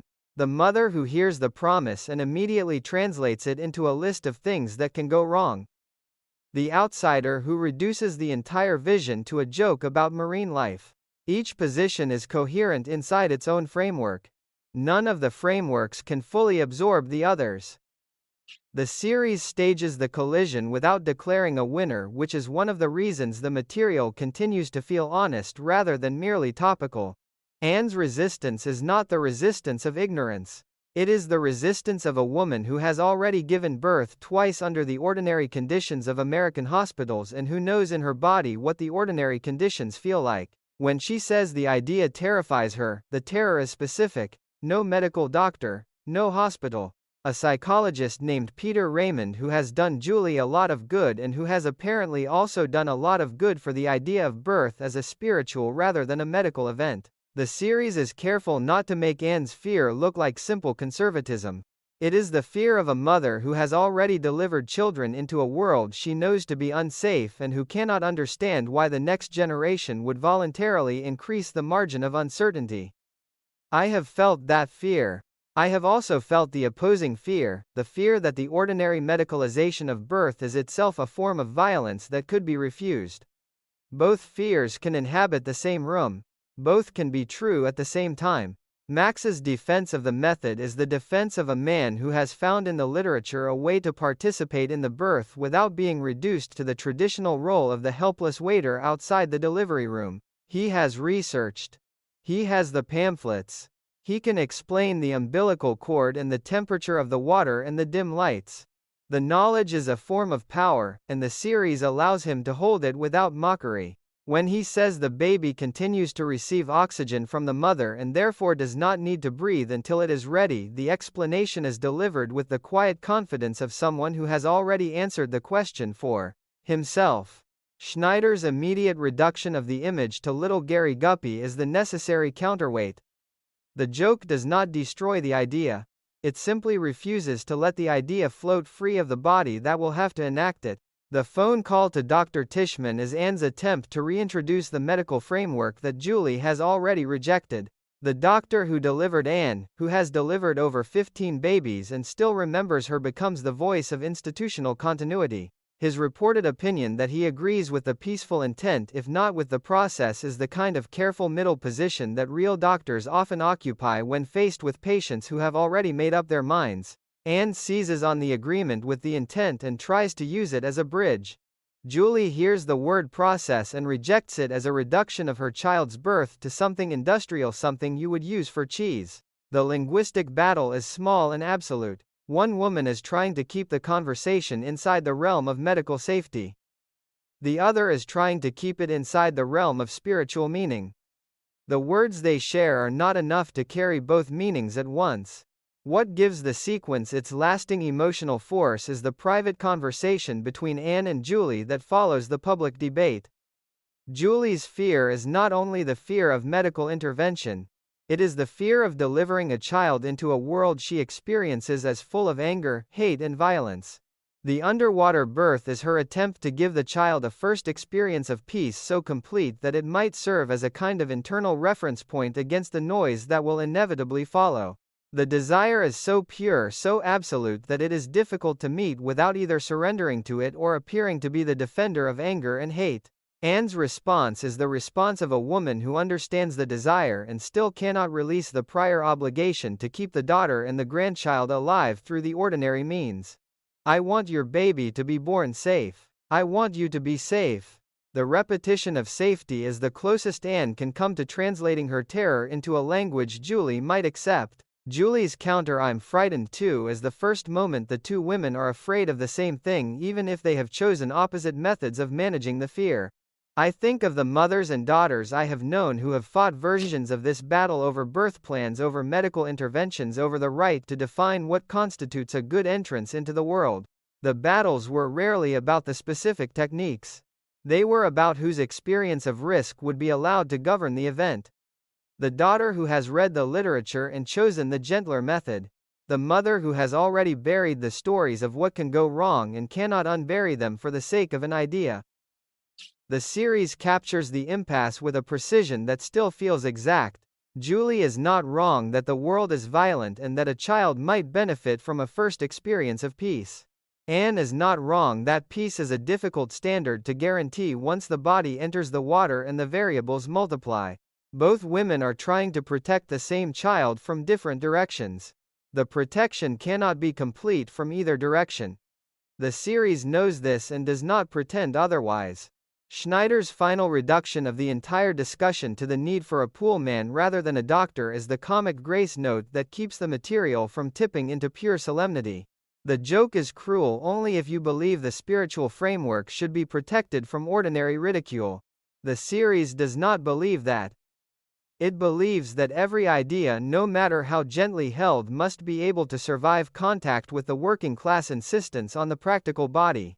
The pool man stands in for every ordinary functionary who will still be required even if the psychologist and the tank and the dim lights do their work. Someone will have to clean up. Someone will have to know what to do if the gentle method encounters an ungentle complication. The reminder is not a dismissal of Julie's vision. It is a refusal to let the vision float free of the world in which it will have to be enacted. By the time Julie agrees to see Dr. Tishman, the agreement is not a surrender. It is a temporary truce with the fact that her mother will not be able to enter the spiritual framework without first having the medical framework acknowledged. Anne's secret appointment making is the last small maneuver of a mother who still believes she knows better and who is trying to translate that belief into care rather than control. The translation is imperfect. It always is. The series allows the imperfection to stand. Julie will see the doctor. The underwater berth remains on the table. The family will continue to negotiate the impossible middle ground between spiritual certainty and medical doubt. The child still floating in the only water that currently matters remains the silent subject of a debate it cannot yet hear. I return to this sequence whenever I need to remember that some disagreements are not solvable by information. The literature Max brings does not convince Anne. The fear Anne carries does not convince Julie. What exists between them is not a failure of communication but a difference in the fundamental unit of risk each is willing to accept. Julie's unit is the possible damage of a violent entrance into a violent world. Anne's unit is the possible damage of an entrance that cannot be medically rescued if something goes wrong. Both units are real. Both can be measured only after the event when it is too late to change the measurement system. The series with its usual unsentimental clarity simply lets the two systems sit in the same room and refuses to declare either of them safe. The family clearing begins with the best of intentions and ends in the only way such rituals ever end, when conducted by people who have actually lived together with the air more charged than when they started, the old wounds freshly opened, and the unborn child on whose behalf the entire exercise was supposedly undertaken still floating in the only quiet left in the room. Julie's request is simple on its surface. Before the baby arrives, the family must clear itself of hidden transgressions, unspoken grievances and the ordinary hypocrisies that have been allowed to accumulate like dust in the corners of the apartment. The idea is that the child deserves to enter a household free of the emotional static that has defined every previous generation. The idea is beautiful. The execution is a controlled demolition. I have participated in versions of this ritual. I have watched families attempt to metabolize decades of resentment in a single evening because someone has read that the air must be pure for the new life. The purity is never achieved. What is achieved is a temporary, highly formalized permission to say the things that ordinary evenings do not allow. The permission is intoxicating. It is also dangerous. Once the vase has been mentioned, once the jacket that makes Mark look dead has been named, once the lifelong assignment of Barbara as the nice one, and Julie as the difficult one has been dragged into the light, the room cannot return to its previous dimensions. The series understands this better than most dramas that attempt the same territory. It lets the clearing run long enough to do real damage and then it simply stops without the false bomb of sudden understanding. Schneider is asked to go first and his immediate turn toward a sexual anecdote about Miss LaRue is the perfect opening wrong note. The group redirects him toward the proper subject, grievances between the people present, and the redirection itself becomes part of the comedy. Even in a ritual designed for honesty, there are still rules about which honesties are admissible. Schneider adjusts. He offers the observation that someone in the room believes Anne has too sharp a temper, too short a fuse. The observation is accurate and therefore radioactive. Anne's request that anyone who shares this feeling raise a hand is pure defensive theater. No hands go up. The silence is not the absence of agreement. It is the presence of a different calculation, the calculation of what it will cost to agree out loud. I have sat in that silence. I have performed that calculation. The hand stays down not because the accusation is false but because the relationship still has to be livable tomorrow. The vase is the object that concentrates the entire history of the family's passive aggression into a single ceramic form. Barbara wants to know where it is. The vase she gave Anne for Christmas has disappeared into the same black hole that swallows every gift that is politely praised and privately disliked. The subsequent revelation that the vase has been circulating through the women of the family for 30 years, given and re-given like a hot potato of obligation, is one of the purest comic distillations of familial manners the series ever achieved. No one ever said they hated the vase. They simply kept passing it along, each time performing the gratitude that would allow the object to leave their own house. The clearing forces the performance into the open. The hatred is finally spoken. The speaking does not liberate anyone. It simply makes the next Christmas more complicated. Mark's contribution is the most theoretically interesting and the most personally dangerous. He observes that the family has a tendency toward excessive honesty and that sometimes tact consideration, the willingness to leave certain truths unsaid, might be a form of care rather than a form of hypocrisy. The observation is immediately understood as an attack. In a room that has just been instructed to clear itself of hidden offenses, the suggestion that some offenses might be better left hidden is heresy. Anne's fascination with the idea that dishonesty could be a virtue is the sound of a woman recognizing a possible escape hatch and then watching it being sealed in real time.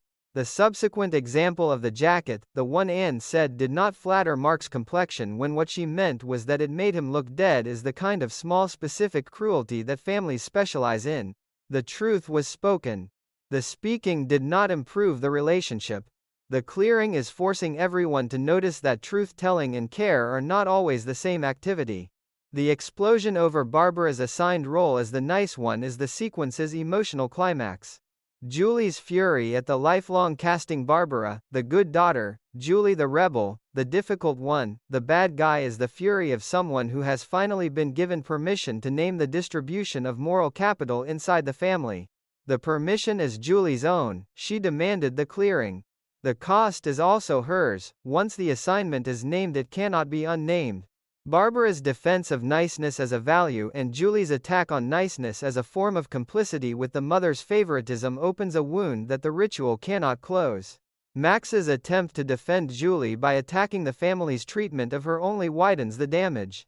When he says that Anne blames Julie for everything and treats Barbara as if she has dimples on her butt, the vulgarity is the point. The clearing has reached the level of the body, the level where the old codes of politeness no longer operate. Alex's joke about the birth is the final match. The room that was supposed to be purified for the baby has become the least safe environment the child could enter. What the sequence captures with almost clinical precision is the violence that can be done in the name of honesty. The clearing is not a neutral procedure.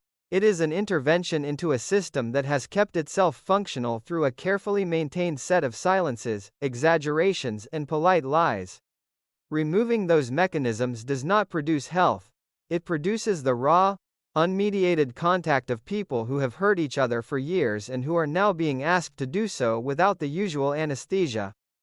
The series does not condemn the impulse to clear the air. It simply shows what the air looks like once the clearing has occurred. The vibrations are no longer sweet. The auras are no longer peaceful. The family that was supposed to prepare a pure space for the new life has instead demonstrated in real time every reason the new life might need protection from it. I think of the family meetings I have attended that began with the same hope and ended with the same scorched earth. The intention is always care. The result is almost always the rediscovery of why the silences were invented in the first place. Julie's ritual is of its cultural moment the early 80s faith that speaking the truth will itself be transformative, but the underlying dynamic is older than the language used to describe it. Families develop their particular ecologies of what can be said and what must be left unsaid. Interfering with that ecology even in the name of a child is a form of ecological violence. The series is honest enough to let the violence remain visible. By the time the clearing collapses into overlapping arguments and wounded exits, the baby has been given exactly the opposite of what was promised. The family has not been purified, it has been exposed. The exposure is not without value. Some of the old lies will be harder to reinstate. Some of the old roles will fit less comfortably. But the peace that Julie wanted for her child's entrance has been spent in the attempt to create it. The irony is so complete it almost feels like design. The series with its usual refusal of easy consolation simply lets the irony stand.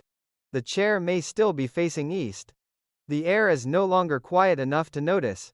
Schneider's final position, having tried to participate in good faith and having been told to shut up, is the quietest and somehow the most accurate verdict on the entire enterprise. Even the outsider who has no blood stake in the old wounds cannot move through the clearing without becoming contaminated by it. The ritual was supposed to make the family safer for the baby. What it has made clear is that safety was never the family's primary product. Survival was. And survival, in this particular household, has always required a certain amount of untruth. The clearing has removed some of the untruth. The survival will now have to be renegotiated without it. I leave the sequence each time with the same complicated feeling: gratitude that someone tried and recognition that the trying itself was the final injury. The baby will be born into whatever air is left. The family will continue as families do, with the new knowledge of what they are capable of saying when given permission. The permission has been used. The air is clearer only in the sense that nothing remains hidden. Whether that clarity is a form of peace is a question the series is wise enough not to answer. I come to the end of this long composite the way I have come to the end of every season of One Day at a Time I have ever watched, with the sense that something essential has been both completed and left deliberately unfinished. The Paris trip has been survived. The tennis ball has stopped ringing any possible bell. Alex has returned from the jet-set education with a new outfit and a new set of questions about what a man is supposed to want. Anne has stood in a restaurant with butter on her hand and cancelled the subscription to a form of freedom she could not sustain. Julie has faced the family East demanded sweetness and watched the clearing turn into its opposite. The baby remains unborn. The partnership between Anne and Francine remains intact by a margin so thin it can scarcely be measured. And the series, true to the title that has always been its quiet thesis, simply continues. What I have always loved most about this show, and what this particular stretch of material demonstrates with unusual clarity, is its refusal to treat resilience as a form of triumph. Resilience here is not the inspirational poster version. It is the daily unglamorous decision to remain in relationship with people who have just hurt you and whom you have just hurt, because the alternative exit, isolation, the clean break, has been tried or imagined and found wanting. Anne does not leave the partnership after Paris.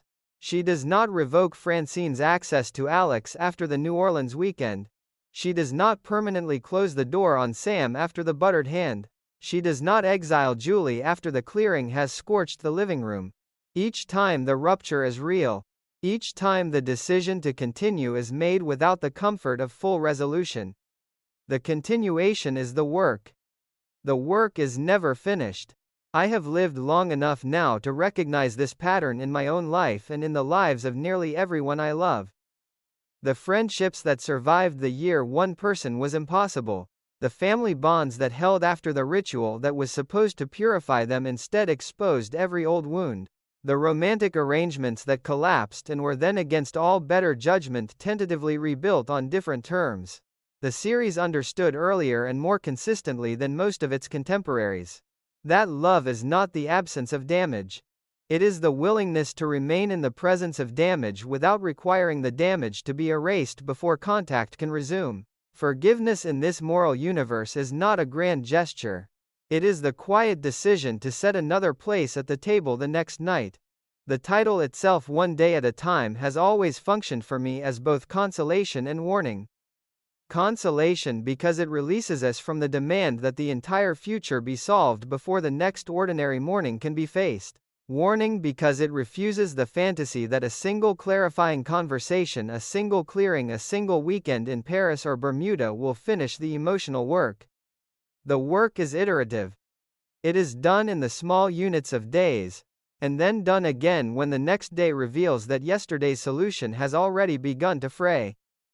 Anne's life is the longest demonstration of this principle the series offers. She does not become a different woman after any of the crises examined here. She becomes a woman who has incorporated one more piece of difficult knowledge into the ongoing project of remaining herself while remaining connected. Francine's presence throughout this material is the necessary counterweight to Anne's endurance. Where Anne practices resilience as a form of staying, Francine practices it as a form of motion.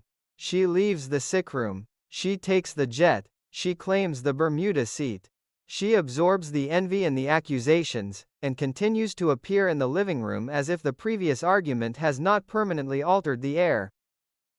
Her freedom is real, and it is also a form of resilience, the resilience of the person who refuses to let any single relationship become the container of her entire life. The series never asks us to choose between these two modes. It simply places them in continuous contact and lets the friction produce both the comedy and the ache. I have needed both modes at different times. I have been Anne when the only way forward was to stay. I have been Francine when the only way to remain intact was to keep moving.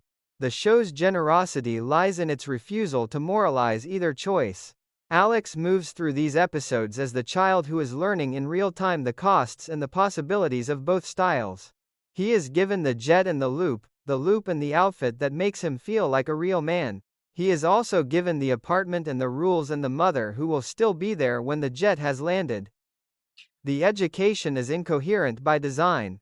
No single adult in his life can offer him a complete map because no single adult possesses one. What he receives instead is the demonstration that adulthood is the ongoing management of incomplete maps. The demonstration is imperfect. It is also in the series' quiet accounting enough. Julie and the unborn child represent the forward edge of the same principle. The attempt to clear the family to create a pure space to give the child a first experience of peace is the most absolute version of the desire to finish the work before the next life begins. The failure of the clearing is not a failure of intention. It is the demonstration that the work cannot be finished in advance. The child will enter a family that has just been reminded of every reason it is difficult to live inside. The child will also enter a family that has just demonstrated its willingness to remain in the same room after the demonstration. Both facts will matter. Neither fact will cancel the other. The series has always known this. The knowledge is what keeps the show from ever becoming sentimental even when it is at its most tender. Schneider remains as he has always remained, the outsider who is also the most consistent witness. He has no blood claim on any of the central wounds and therefore he can absorb them without the same depth of injury. His jokes are the pressure valves. His loyalty is the quiet constant. When the family is busy destroying its own peace in the name of peace, he is still there at the end of the evening, ready to turn the chair back or leave it facing east, whichever costs less. His resilience is the resilience of the person who has chosen this particular set of people and who will continue to choose them even when they are impossible. I have known people who performed this role in families that were not theirs by blood. Their presence was sometimes the only reason the structure continued to stand.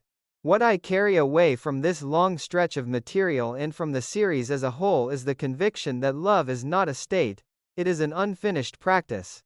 The practice includes the Paris weekend that becomes a sickroom, the advertising concept that will not hold, the jealousy that butters the hand, the open arrangement that collapses under its first real test, the spiritual certainty that cannot not survive the family's ordinary noise. None of these episodes resolves into a lesson that can be extracted and applied. Each one simply adds another layer to the ongoing imperfect attempt to remain human in the presence of other humans who are attempting the same thing. The final image I am left with is not any single scene.